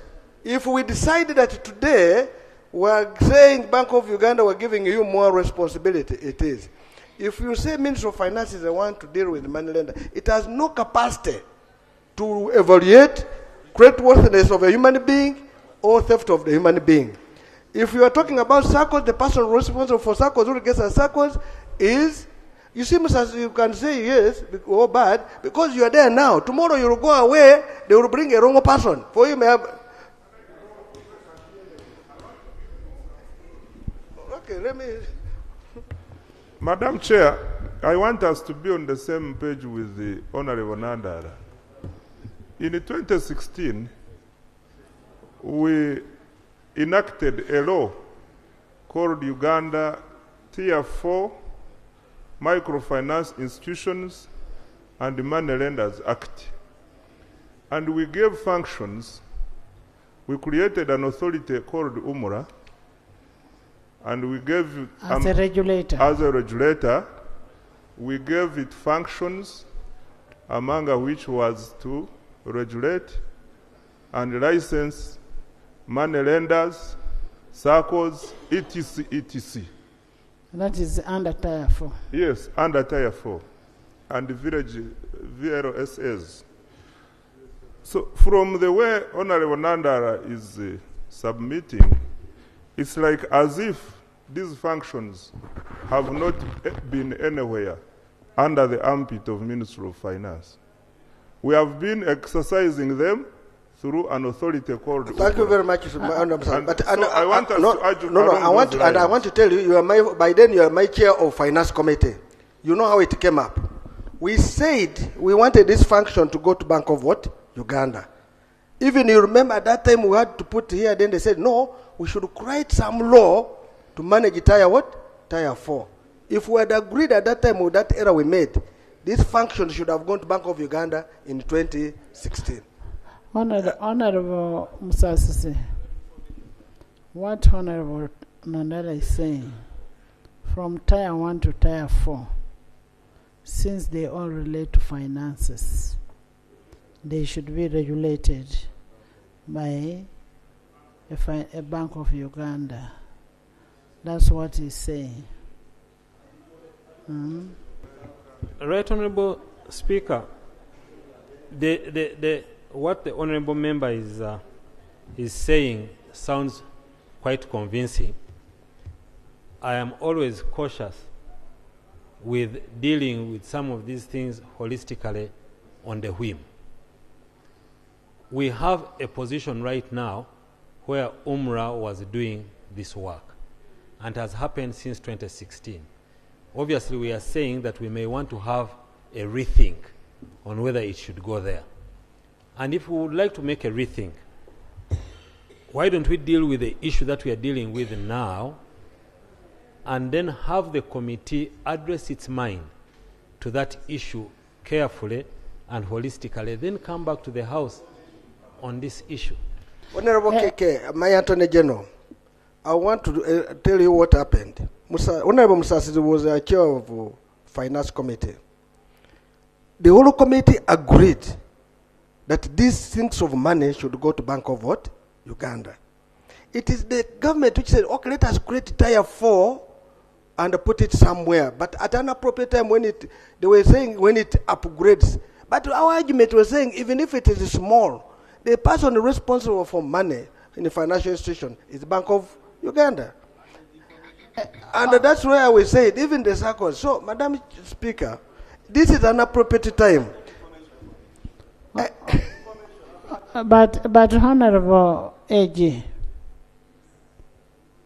what mischief are we trying to cure?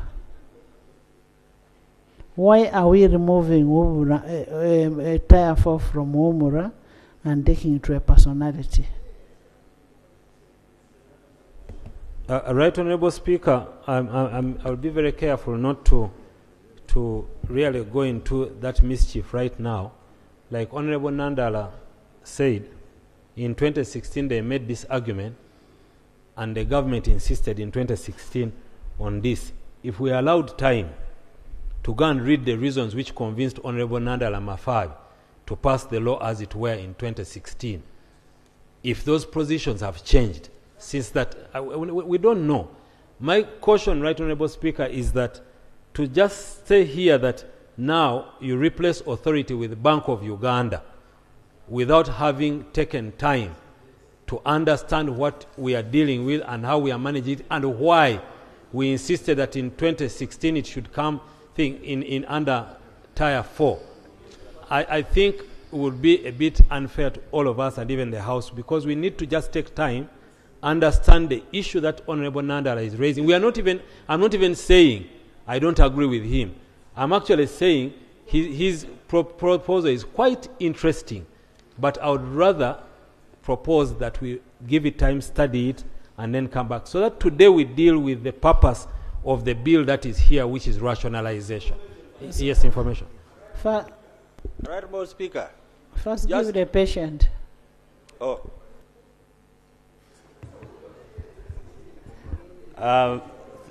Thank you very much, Right. Thank you very much, Right Honorable Speaker.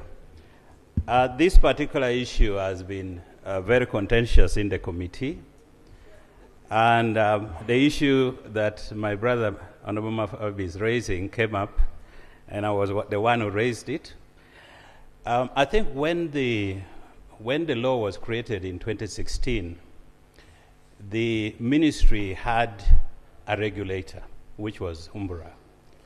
And Bank of Uganda at the time said the tier 4 and other small ones were too small for them to handle. So they housed the responsibility of regulation at Umbra.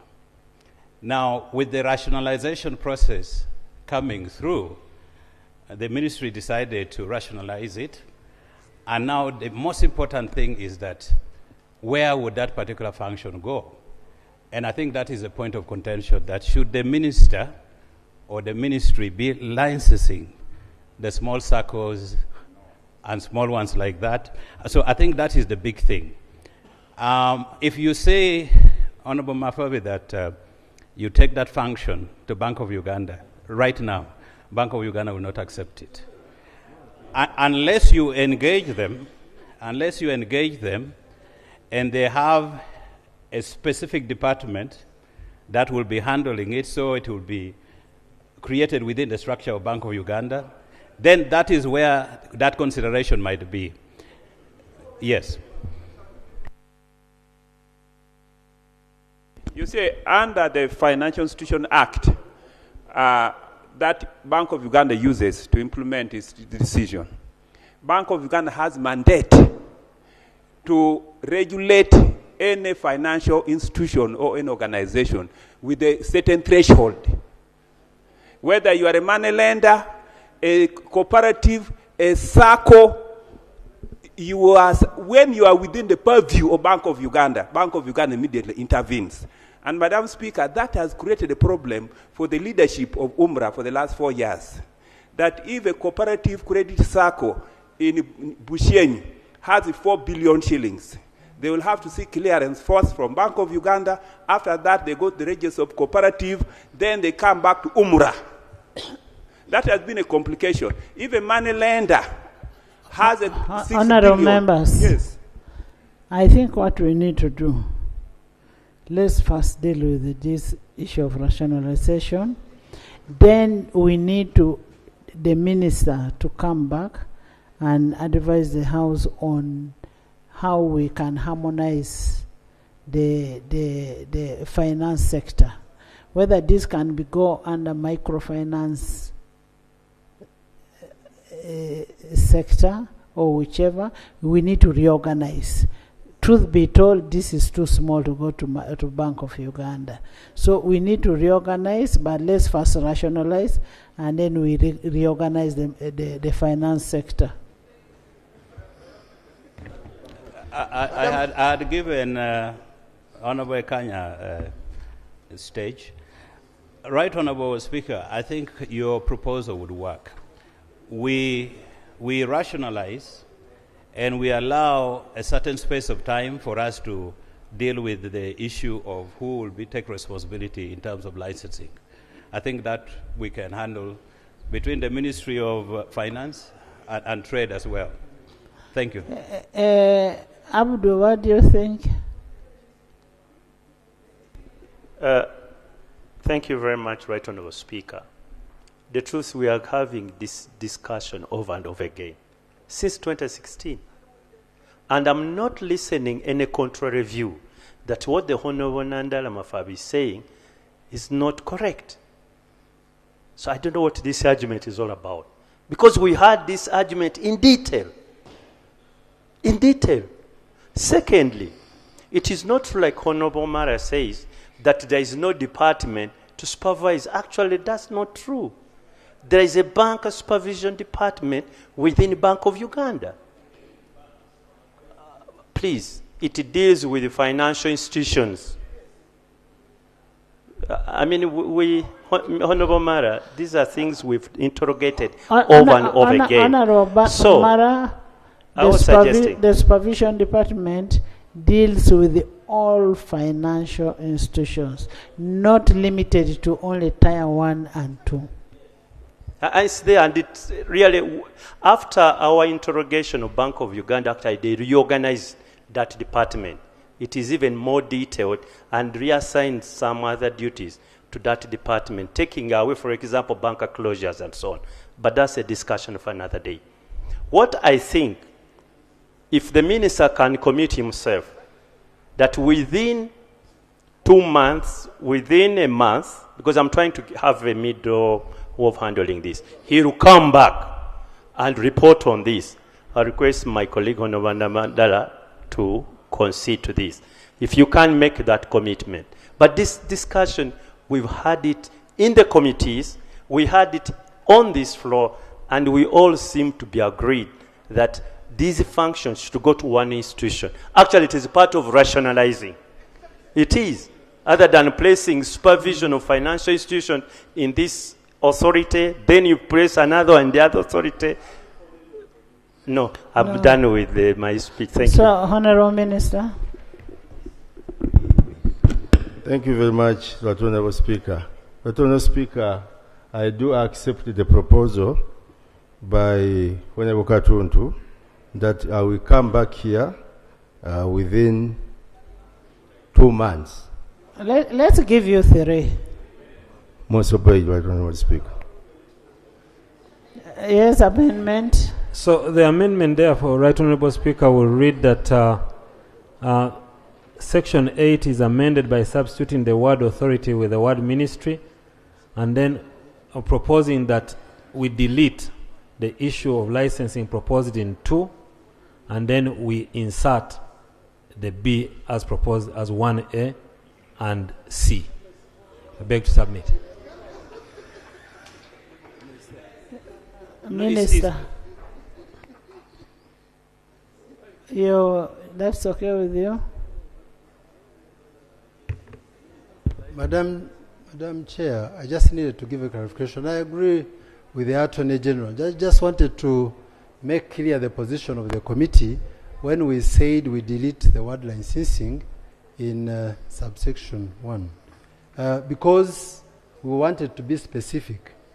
The licensing is not for the ministry, but rather the minister. Since he has considered that we take it that way, I agree. Okay. I put a question that clause 11 be amended as proposed by the Attorney General. Those in favor say, and the contrary nay. The ayes have it. Clause 11 as amended. I put a question that clause 11 as amended stands part of the bill. Those in favor say, and the contrary nay.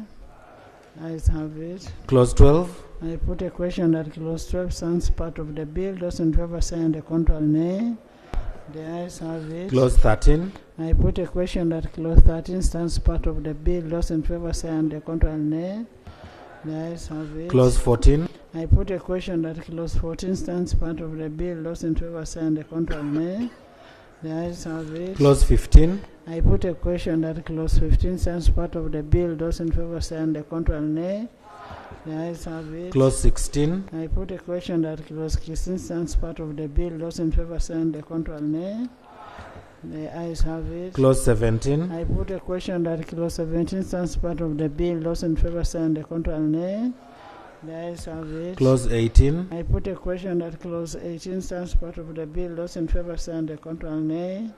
The ayes have it.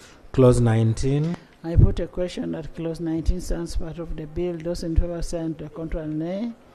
The ayes have it. Clause 20. I put a question that clause 20 stands part of the bill. Those in favor say, and the contrary nay. The ayes have it. Clause 21. I put a question that clause 21 stands part of the bill. Those in favor say, and the contrary nay. The ayes have it. Clause 22. I put a question that clause 22 stands part of the bill. Those in favor say, and the contrary nay. The ayes have it. Clause 23. I put a question that clause 23 stands part of the bill. Those in favor say, and the contrary nay. The ayes have it. Clause 24. I put a question that clause 24 stands part of the bill. Those in favor say, and the contrary nay.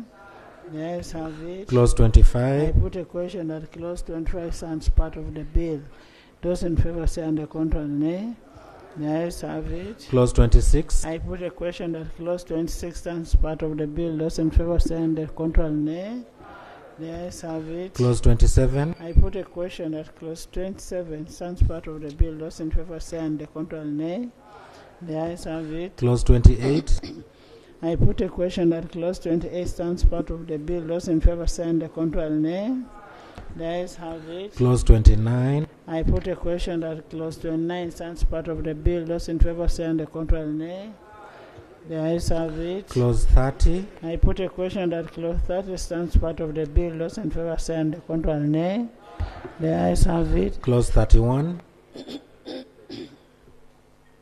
Those who are speaking, you make us lose concentration.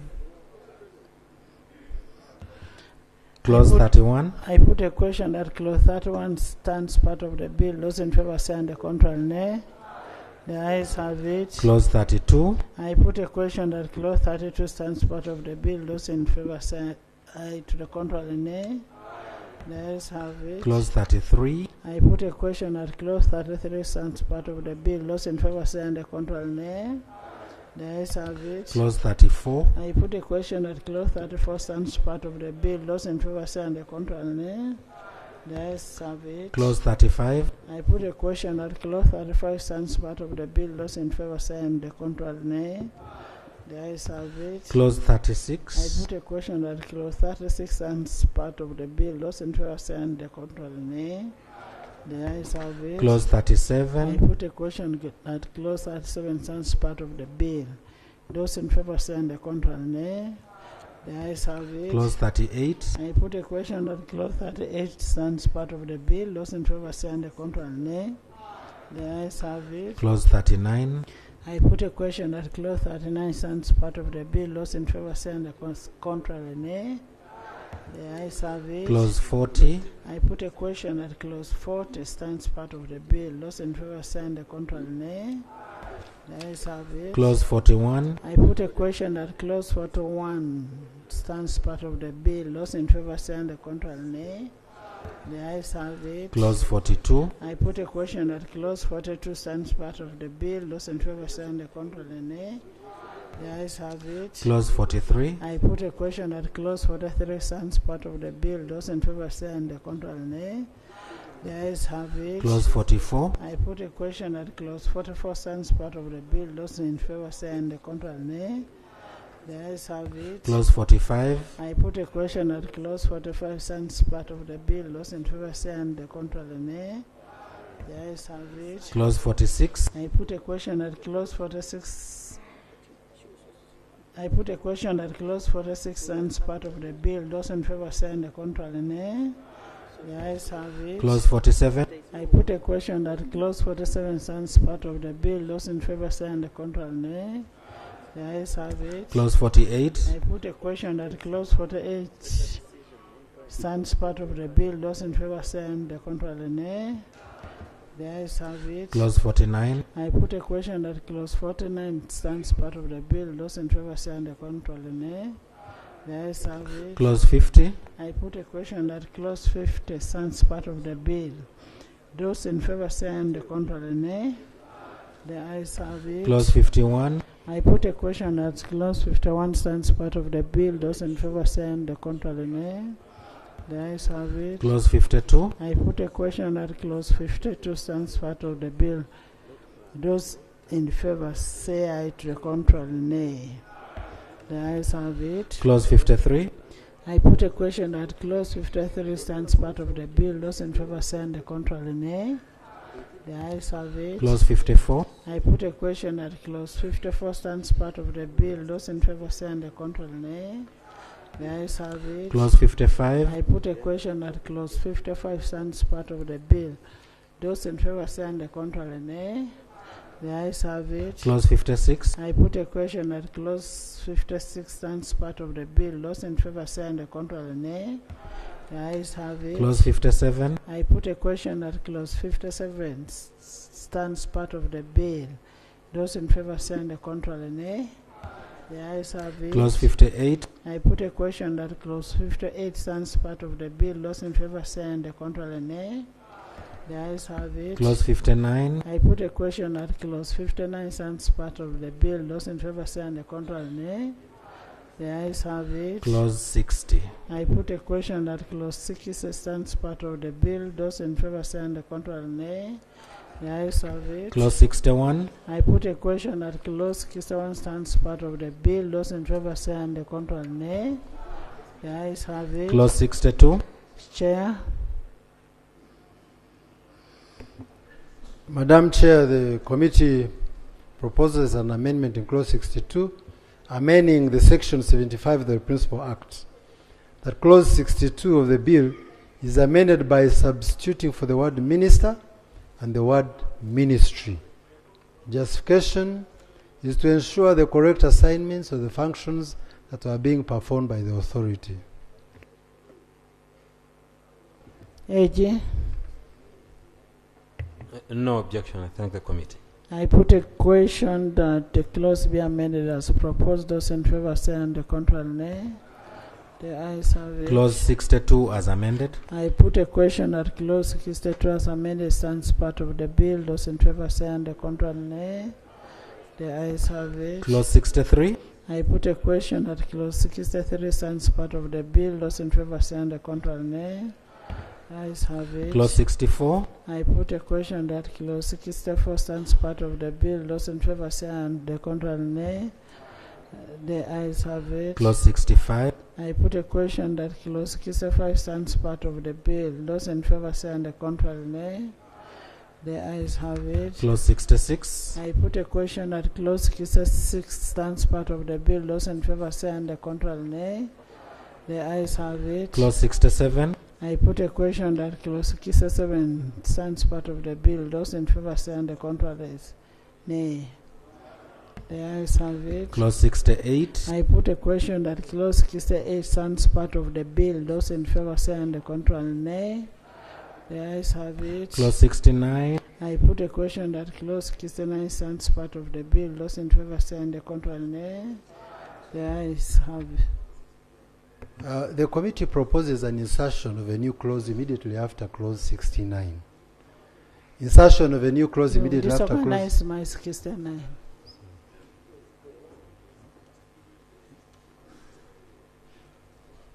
I put a question that clause 69 stands part of the bill. Those in favor say and the contrary nay. The ayes have it. Much obliged, Madam Chair. The committee proposes an insertion of a new clause immediately after clause 69. Insertion of a new clause immediately after clause 69 as follows. Amendment of section 88 of the Principal Act. In that section 88 of the Principal Act is amended in subsection 4 by substituting the word authority, the word ministry. Justification is to provide for a provision which was inadvertently left out. Minister. I have no objection, Attorney.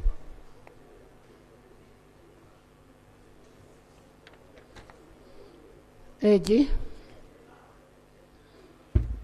No objection, Right Honourable Chair. I put a question that the proposed new clause stands part of the bill. Those in favor say and aye, to the contrary nay. The ayes have it. Clause 70. I put a question that clause 70 stands part of the... Okay.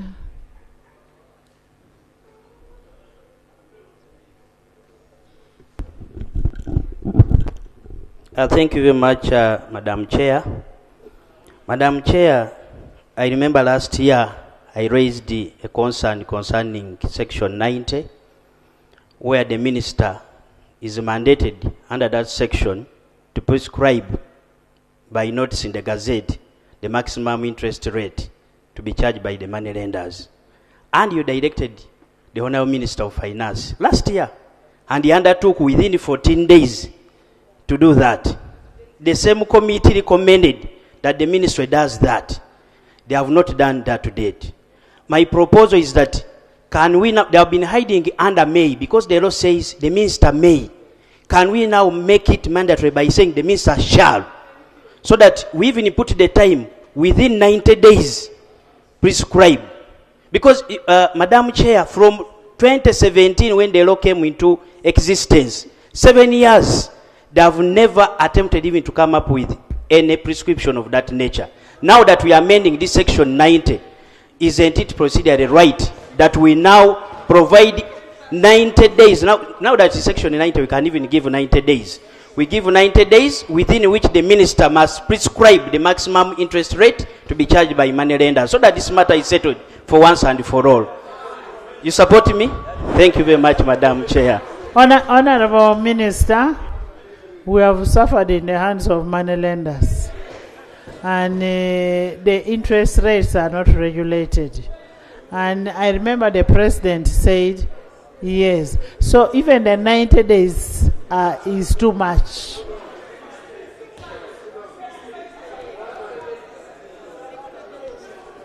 Yes. Before you, Madam Chair, my colleague was submitting, and he did submit it well, but he kept referring to section 90, which could be a wrong record. I would like clarification. He says clause 70 amends clause 90 of the Principal Act, section 90. So he's correct. That's why he's a legal guru. Madam Speaker, to make it more urgent, Madam Speaker, Madam Chair, we have seen a situation where money lenders have gone to the level of picking identity cards from people as a security. That is how bad the situation is. And I want to agree with my brother here that we must prescribe the time. Attorney General, yes, can you refrain? Refrain the amendment. No, it's just an advice. The minister shall, by notice in the Gazette, prescribe a minimum interest rate, a maximum interest rate, which a moneylender shall charge from time to time, provided always, no, let me reread this.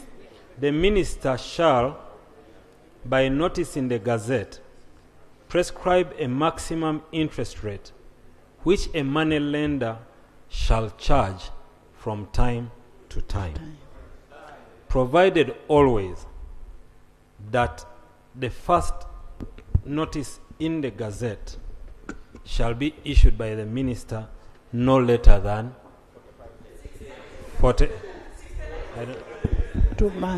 no later than 60 days from the date of the Gazette. Thank you.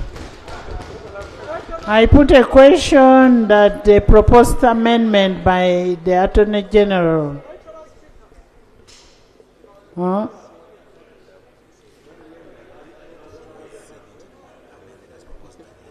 I put a question that clause 70 be amended as proposed by the Attorney General. Those in favor say on the contrary, nay. The ayes have it. Clause 70 as amended. I put a question that clause 70 as amended stands part of the bill. Those in favor say on the contrary, nay. The ayes have it. Clause 71. I put a question that clause 71 stands part of the bill. Those in favor say on the contrary, nay.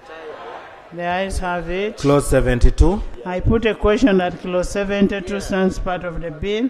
Those in favor say on the contrary, nay. Does not apply. The ayes have it. Clause 73. I put a question that clause 73 stands part of the bill. Those in favor say on the contrary, nay.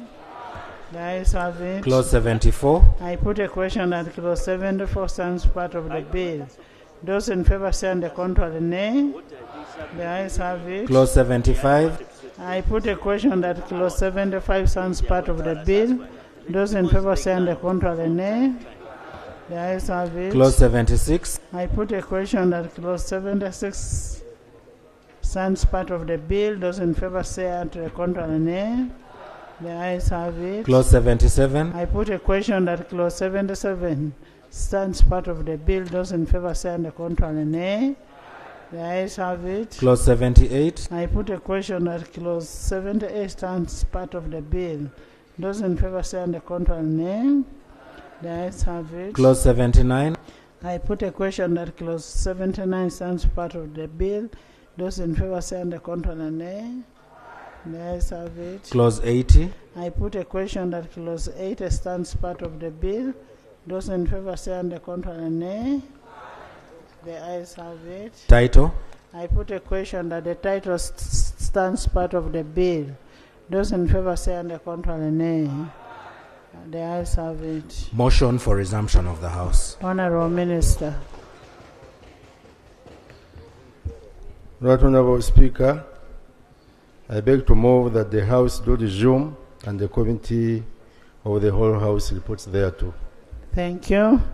I put a question that the House resumes and the committee of the whole House reports thereto. Those in favor say on the contrary, nay. The ayes have it.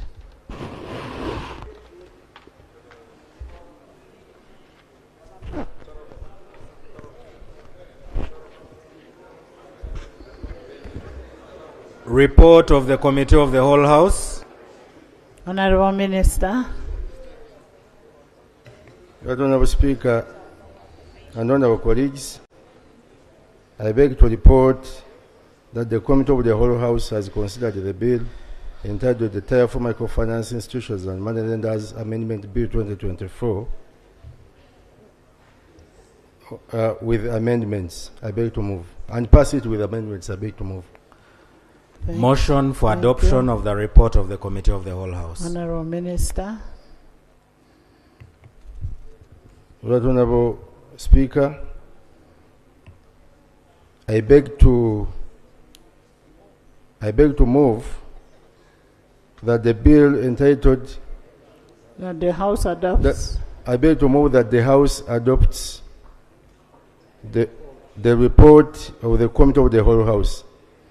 I put a question that the House that the report of the Committee of the Whole House be adopted by this House. Those in favor say, and the contrary nay. The ayes have it. Bill's third reading, the Tier 4 Microfinance Institutions and Moneylenders Amendment Bill 2024. Honorable Minister.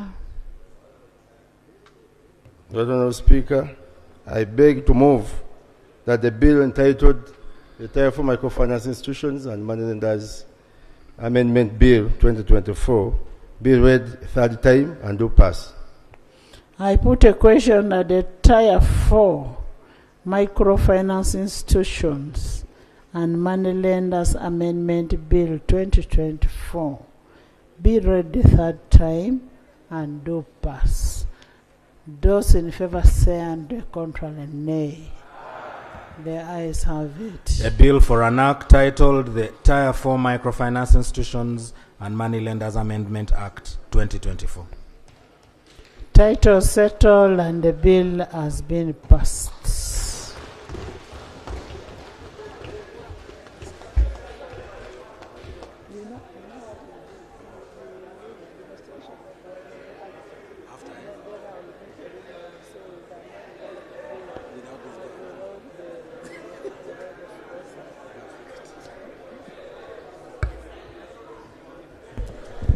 Item 6 on the order paper, bill second reading, the Non-Performing Assets Recovery Trust Repeal Bill 2024. Honorable members, I invite the minister to move a motion to the effect.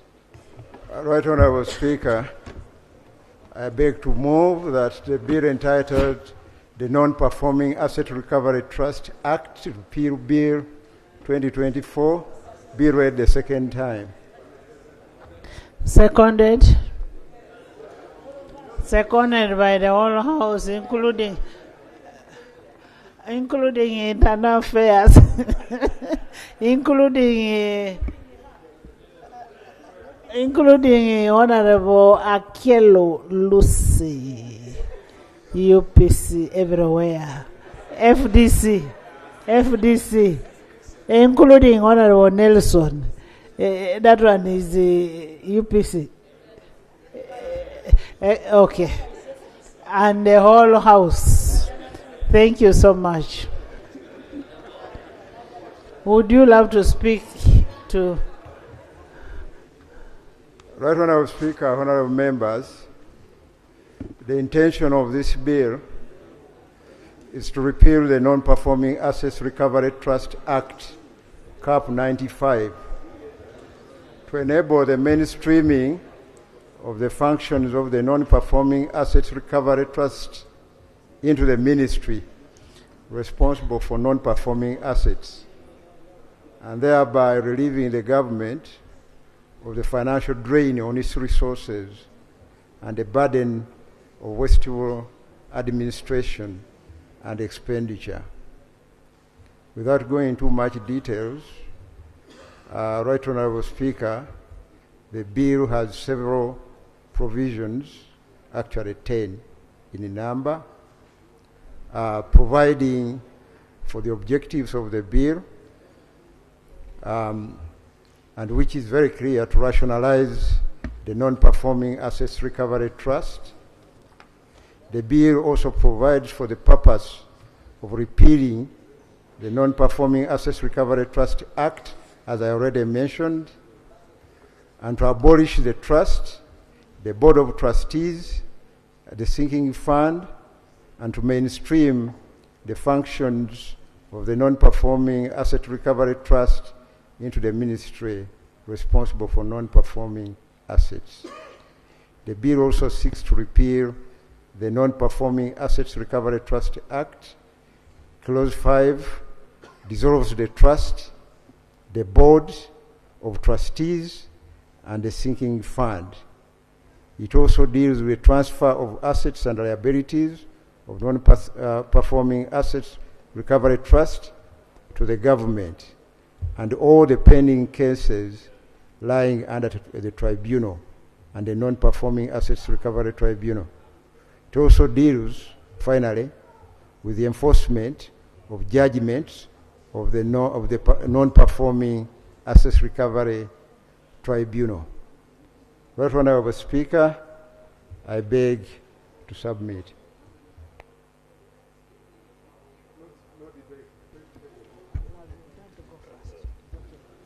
Thank you so much, Honorable Minister. Chair, give us a summary. You're doing a repeal. Yeah, thank you, Madam Speaker. With your indulgence, I'll just go straight away to the observations and recommendations of the committee.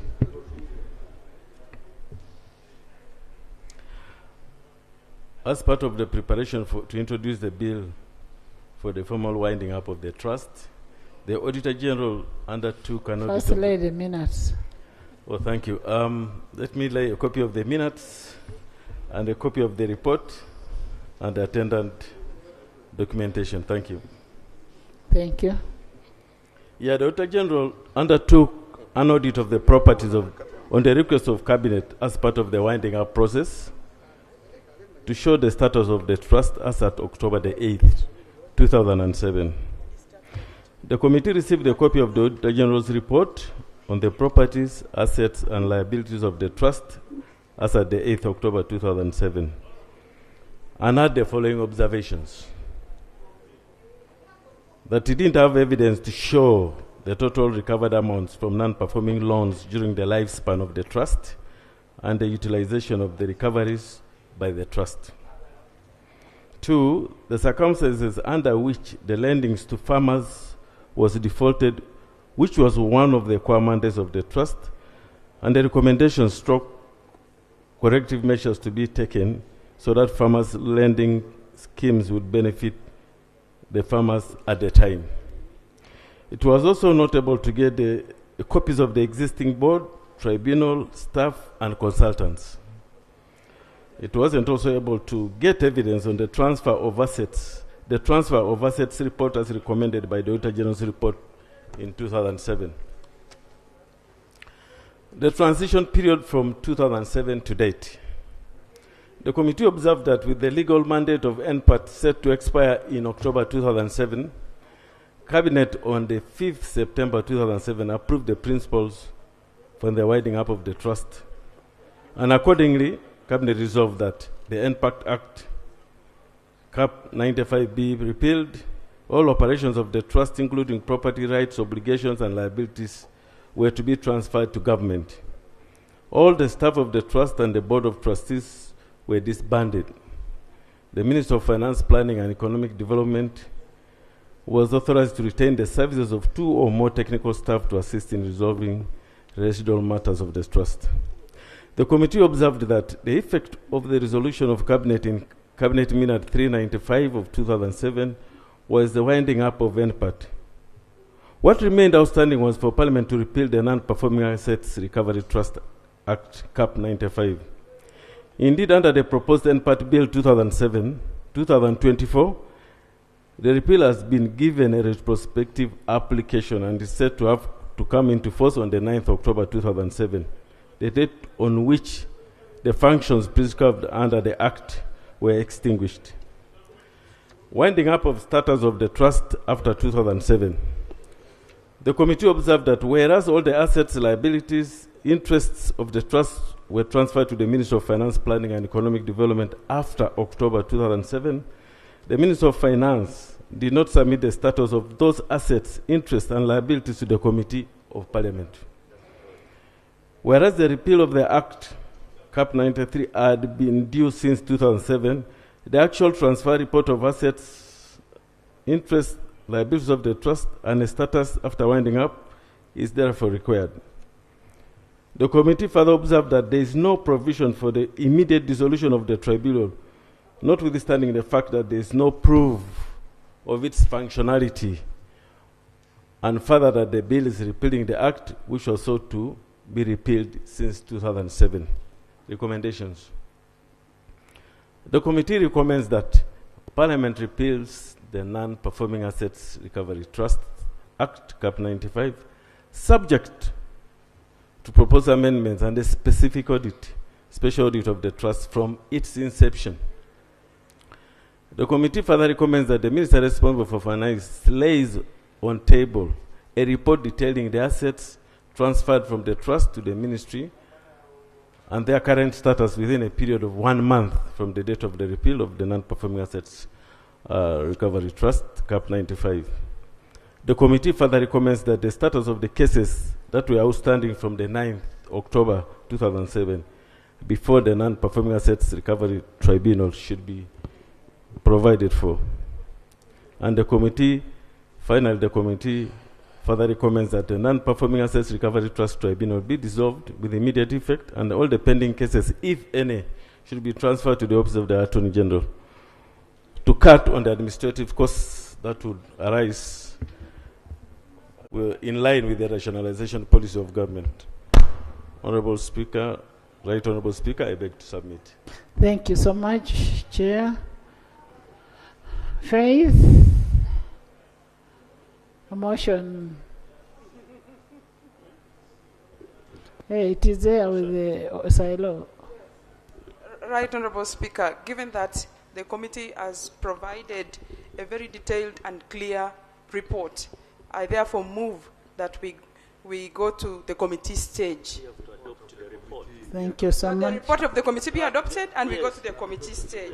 Thank you so much, honourable members. Are you in agreement with that?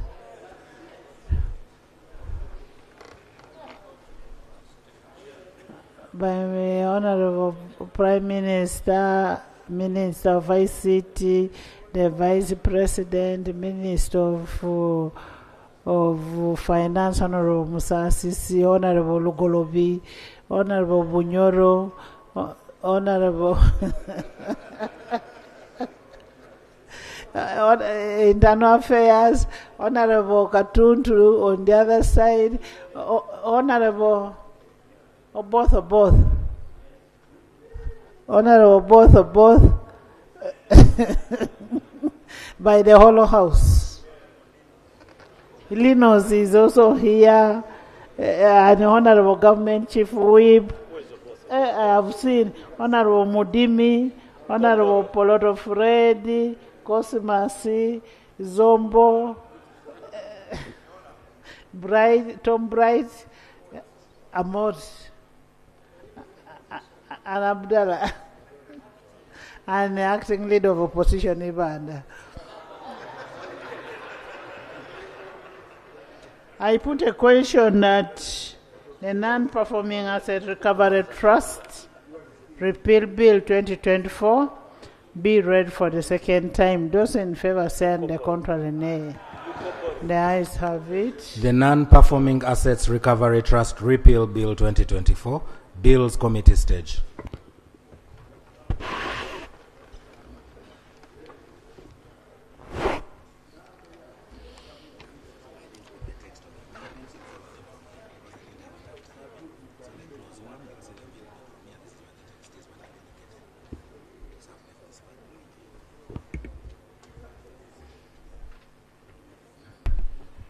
Clause 1. Chair. Yes, Madam Chair. Amendment of Clause 1, interpretation. Clause 1 is amended in the definition of the word act by substituting for the words CAP 95, the words CAP 76, and thereafter wherever the words appear in the bill. Justification to align the chapter of the bill with the revised laws of Uganda as at 1st July 2024. Honourable Minister. We have no objection. AJ. No objection, Right Honourable Chair. I put a question that Clause 1 be amended as proposed. Those in favour send the contrary nay. The ayes have it. Clause 1 as amended. I put a question that Clause 1 as amended stands part of the bill. Those in favour send the contrary nay. The ayes have it. Clause 2. Clause 2, I put a question that Clause 2 stands part of the bill. Those in favour send the contrary nay. The ayes have it. Clause 3. Chair. Chair, amendment of Clause 3, purpose of the repeal of CAP 95. Clause 3 is amended in paragraph A by substituting for the word abolish the word dissolve, and B, inserting the words the non-performing assets recovery trust tribunal immediately after the word trust. Justification: to change the terminology used in the bill to dissolution and to include the tribunal among those entities to be dissolved with immediate effect. No Minister. objection, Madam Chair. AG. No objection, Madam Chair. I put a question that clause 3 be amended as proposed. Those in favor say and the contrary nay. The ayes have it. Clause 3 as amended. I put a question that clause 3 as amended stands part of the bill. Those in favor say and the contrary nay. The ayes have it. Clause 4. I put a question that clause 4 stands part of the bill. Those in favor say and the contrary nay. The ayes have it. Clause 5. Chair. Thank you, Madam Chair. Clause 5. To amend because the trust board sinking funds will cease to exist. Clause 5 of the bill is amended. A. In the head note, by inserting the words the non-performing assets recovery tribunal immediately after the word trust. B. By inserting a new paragraph immediately after the paragraph C as follows: the non-performing assets recovery tribunal. Justification to make sure it is in line with the abolition of that. Thank you. Minister. Madam Chair, there is no objection. AG. Madam Chair, we have no objection. I put a question that clause 5 be amended as proposed. Those in favor say on the contrary nay. The ayes have it. Clause 5 as amended. I put a question that clause 5 as amended stands part of the bill. Those in favor say on the contrary nay. The ayes have it. Clause 6. Chair. Thank you, Madam Chair. Clause 6, transfer of assets and liabilities of the trust to the government.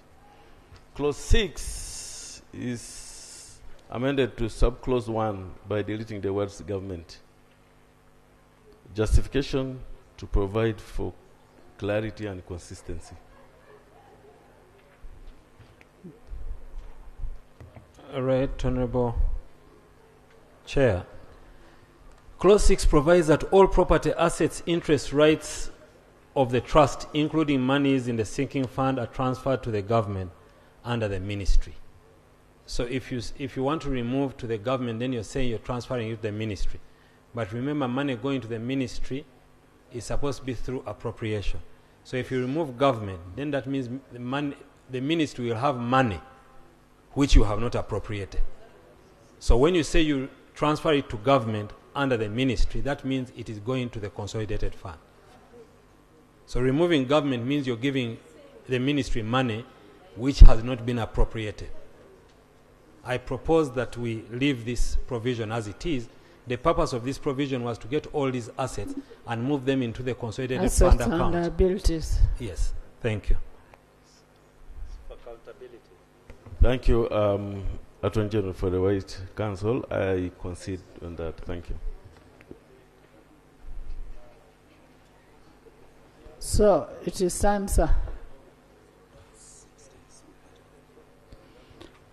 I put a question that clause 6 stands part of the bill. Those in favor say and the contrary nay. The ayes have it. Clause 7. Clause 7, Chair.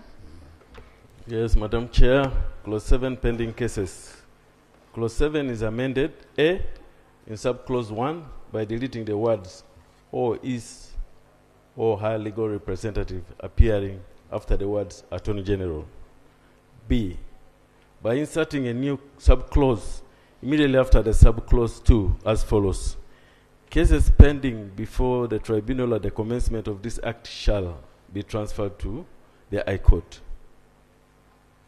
Justification to align the provisions of Article 119(3) of the 1995 Constitution of Uganda, and to provide for the transfer of the cases pending before the tribunal to the High Court. Thank you. Minister. Madam Chair, no objection. AG. Madam Chair, we have no objection. I put a question that clause 7 be amended as proposed. Those in favor say on the contrary, nay. The ayes have it. Clause 7 as amended. I put a question that clause 7 as amended stands part of the bill. Those in favor say on the contrary, nay. The ayes have it. Clause 8. Clause 8, Chair. Yes, Madam Chair, clause 8, cases pending in the non-performing assets recovery tribunal. Deletion of clause 8 because we have proposed for the dissolution of the tribunal. So it is a consequential amendment to clause 7. Thank you. Minister. Madam Chair, no objection. AG. No objection, Madam Chair. I put a question that clause 8 be deleted as proposed. Those in favor say on the contrary, nay. The ayes have it. Clause 9. I put a question that clause 9 stands part of the bill. Those in favor say on the contrary, nay. The ayes have it. Clause 10. I put a question that clause 10 stands part of the bill. Those in favor say on the contrary, nay. The ayes have it. Title. I put a question that the title stands part of the bill. Those in favor say on the contrary, nay. The ayes have it. Motion for resumption of the House. Madam Chair, I beg to move a motion for the House to resume and the Committee of the Whole House reports thereto. I put a question that the House resumes and the Committee of the Whole House reports thereto. Those in favor say on the contrary, nay. The ayes have it.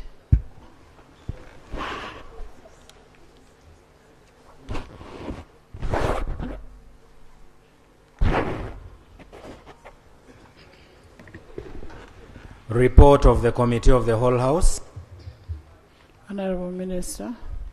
Madam Speaker, I beg to report that the Committee of the Whole House has considered the Non-Performing Assets Recovery Trust Act, Repeal Bill 2020-24, and made some amendments. Thank you. And passed it with some amendments. I beg to report. Motion for adoption of the report of the Committee of the Whole House. Minister.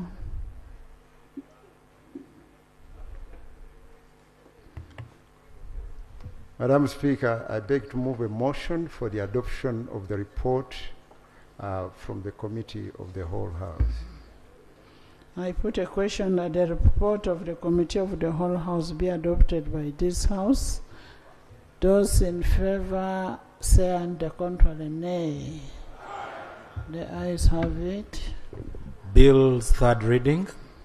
The Non-Performing Assets Recovery Trust Repeal Bill 2024. Minister. Madam Speaker, I beg to move that the bill entitled the Non-Performing Assets Recovery Trust Act, Repeal Bill 2024. Act. Bill, no. Repeat it. It is actually, this is the title. You repeat it. I got it right. It is Act Repeal Bill. Act Repeal Bill. Yeah. You read again.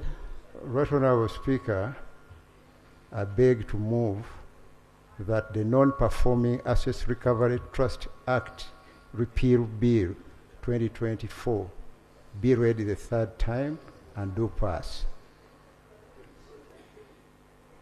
Thank you.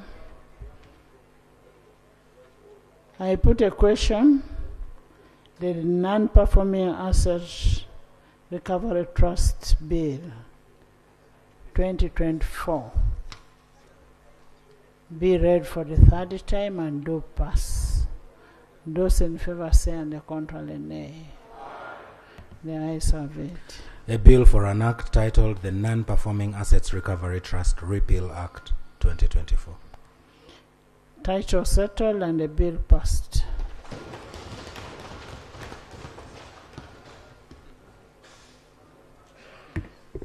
Item 9 on the order paper, Bill second reading, the Administration of Parliament Amendment Bill 2024.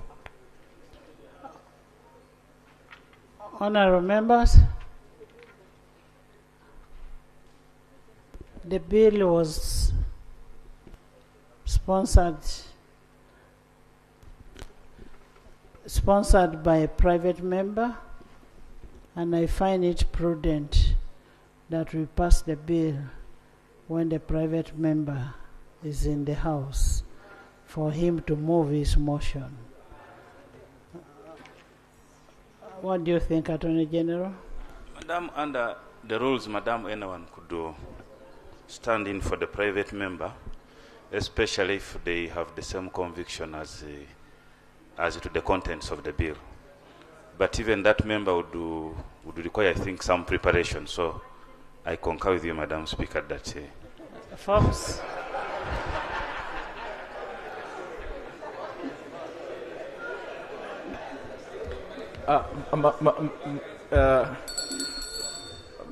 Madam Speaker, I remember in the 9th Parliament, the Honorable Wilfred Nwagaba sponsored the Prohibition and Prevention of Torture Act.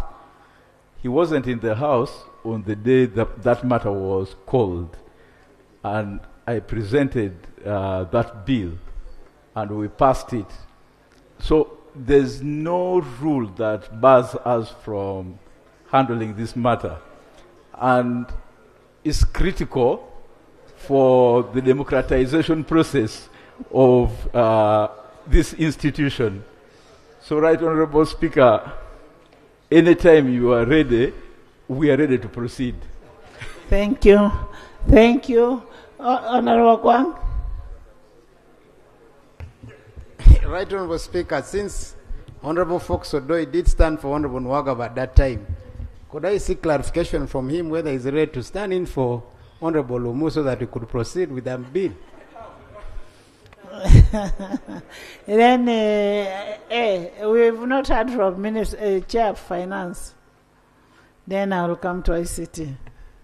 Thank you so much, Madam Speaker, for giving me an opportunity. I wanted to take this opportunity, first of all, to thank you as our Speaker for guiding us very well as a committee, and the Government Chief Whip and the Ministry generally for sharing in the process of these RAPEX reports that we've just submitted. And also to thank my members, and particularly my Deputy Chair and the technical team for a job well done. Thank you.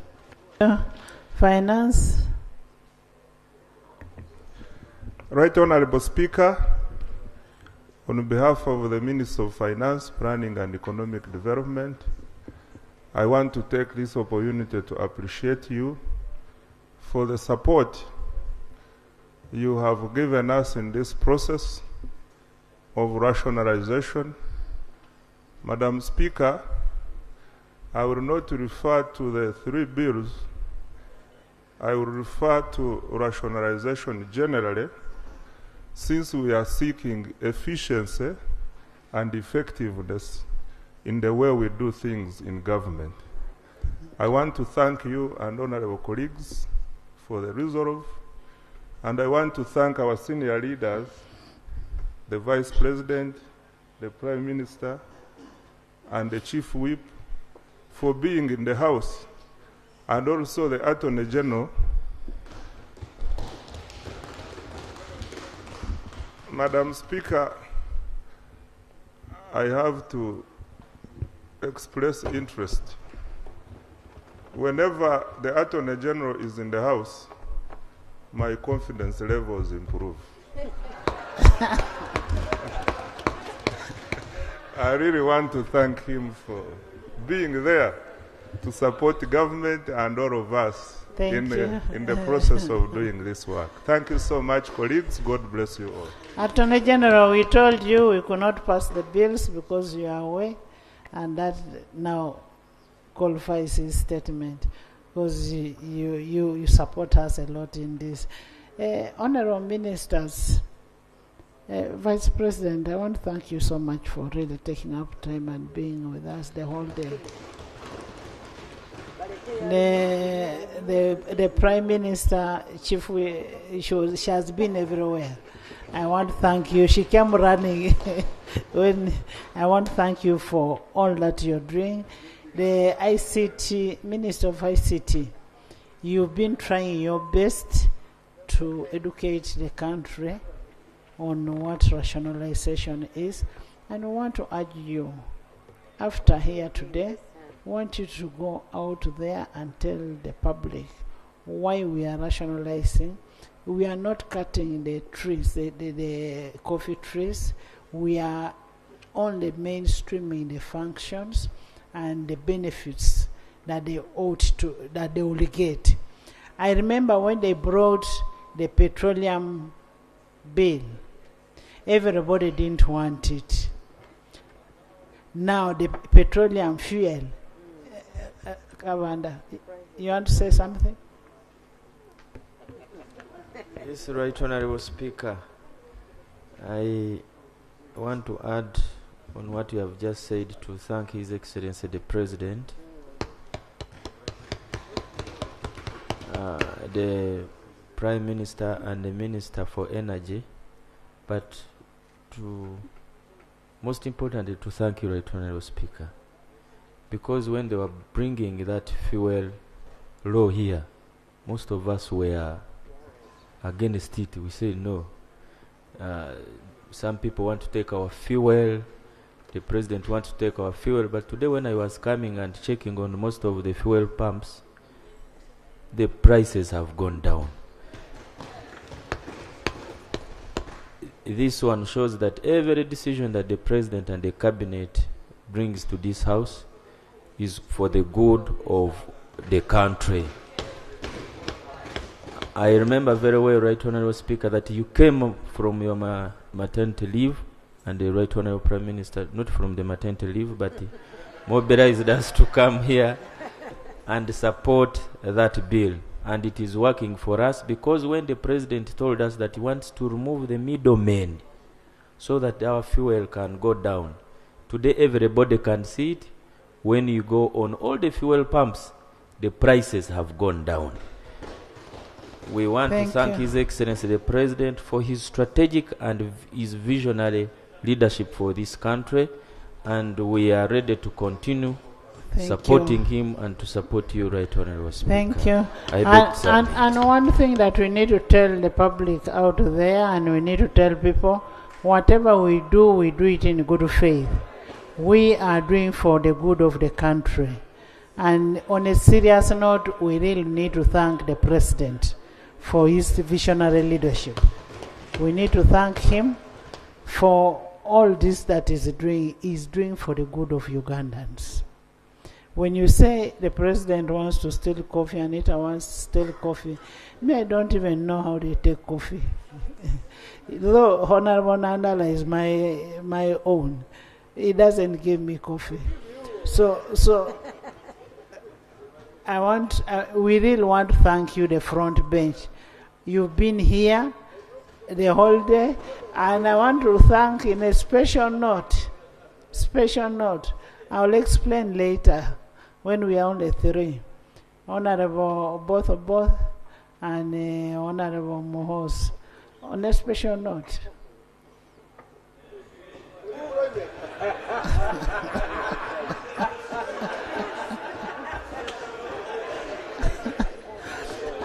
I also want to thank the government chief whip who has been here running up and down, but most importantly, members of parliament. Yes. You are very great people. I want to thank Jane,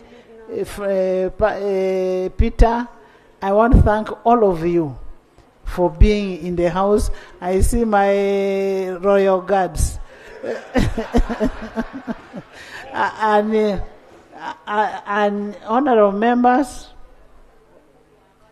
this house One thing I want to repeat. This house is of logic. Even when we don't agree, we don't need to walk out, to fight, to what. I love Honorable Nandala.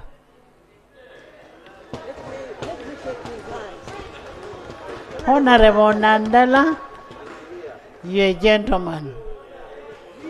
Honorable Katuntu, even when we don't agree, I know a person most passionate with the coffee is Honorable Nandala. But Honorable Nandala will remain here, bring his point, whether you take or you don't take, but he will have brought in his point. Honorable Kanya is here. You get it. Nelson is here. You get it. Thank you. Honorable Cole would be here if he was not injured.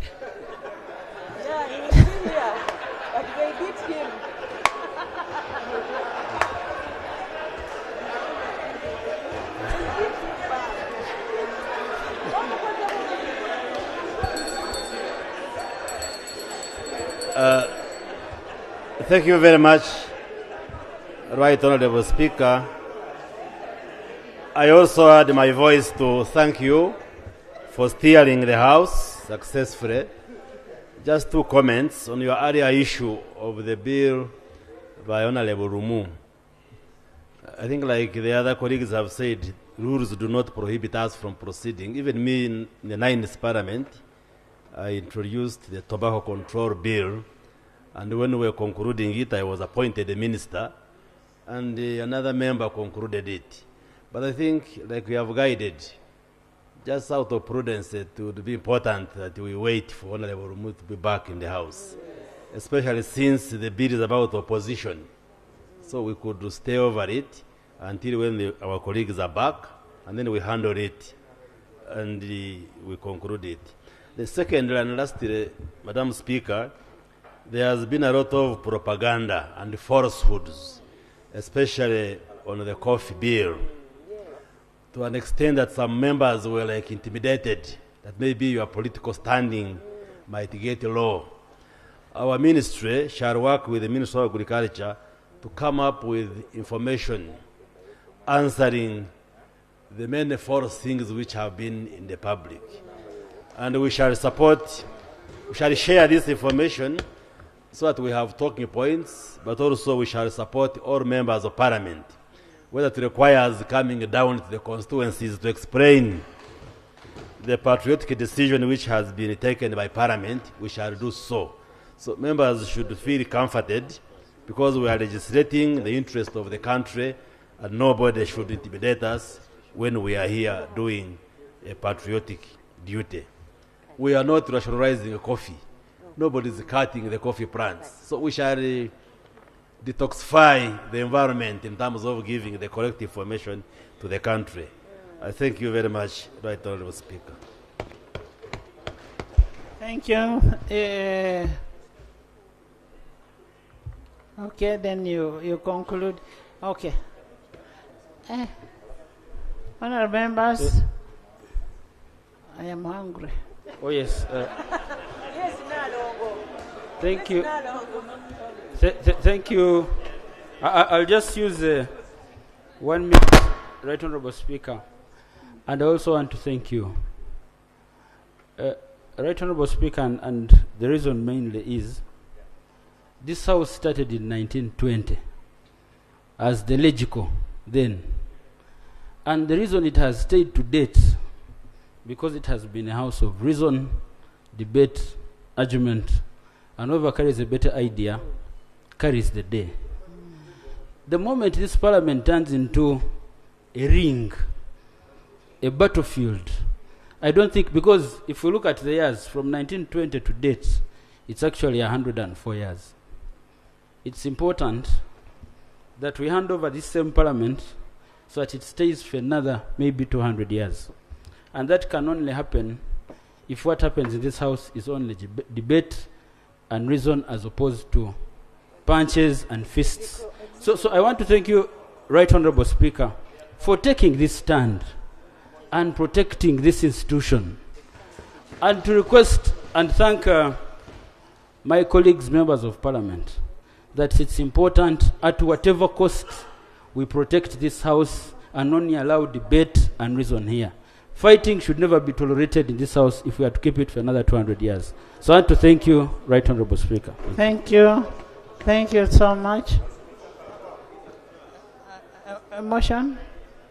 The Minister. Right Honorable Speaker, thank you so much. I rise to move a motion.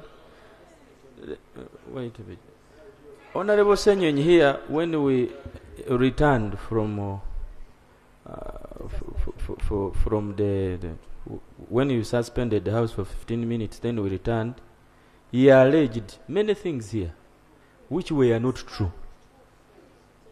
Senyonyi, the leader of opposition, yes. He alleged many things were not true, that the army had come in the house, many things that were not true. I want to move a motion that his statements be expunged from the Hansard, because whatever he alleged was not true. I beg to move.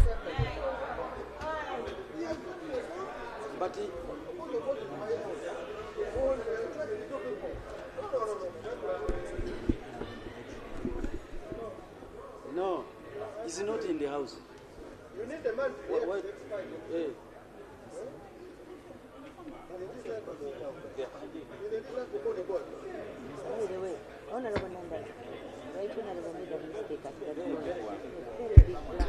Honourable members, the motion is raised under Rule 229, expunging from official record, where the Speaker is of the opinion that the words that have been used in a debate are defamatory, indecent, unparliamentary,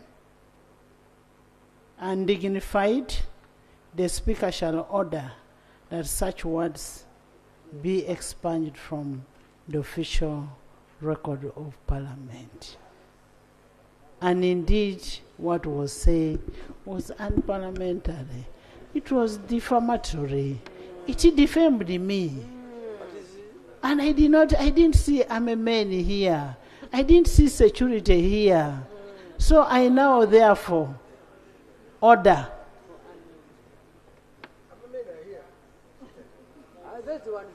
that whatever was said by Senyonyi should be expunged from the...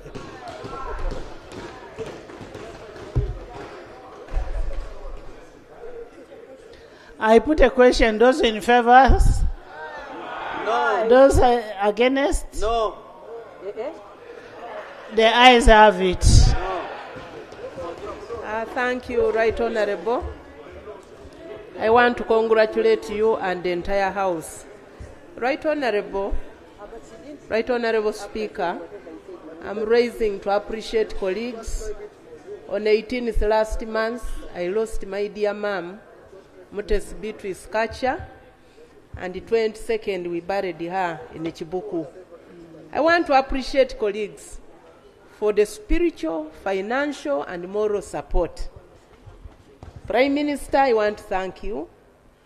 But specifically, Honorable Call, I was very touched when Honorable Call Anthony traveled all the way from Amuru to Chibuku. And it was the first MP there. I had tears of joy. So, colleagues, I want to thank you so much for the teamwork, for the support. I look at you as my heroes. Thank you very much. Thank you so much. Thank you.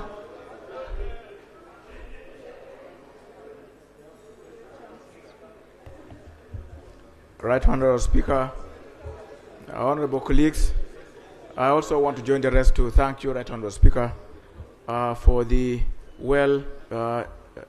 job well done, and also, Right Honorable Speaker, guiding the House in achieving what government had moved to ensure that there's efficiency and frugality in government.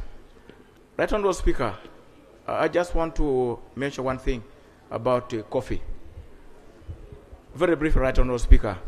And I want to thank Honourable Barrio Munsi for emphasizing that there is need to inform the people, inform the public, especially with the correct information. Honourable members, let's listen. Right Honourable Speaker, personally, much as what I witnessed today, that worried me, but at least it ended well. Because all along I thought to debate in this house, I must research, learn and learn and learn, and come and win by debate. I thought I needed to go again and maybe do other forms of preparation. But my fears were laid by by your ruling, and I hope that I will focus on Right Honourable Speaker, as in the north where I work, we are very happy by the intensity that the debate about coffee caused in this house. It has helped us to emphasize to the people in the north that coffee is a very important commodity. There is a procedure matter, Honourable Minister. Right Honourable Speaker, you have taken us through the day and you have ably communicated to us. The house adjourned sundown.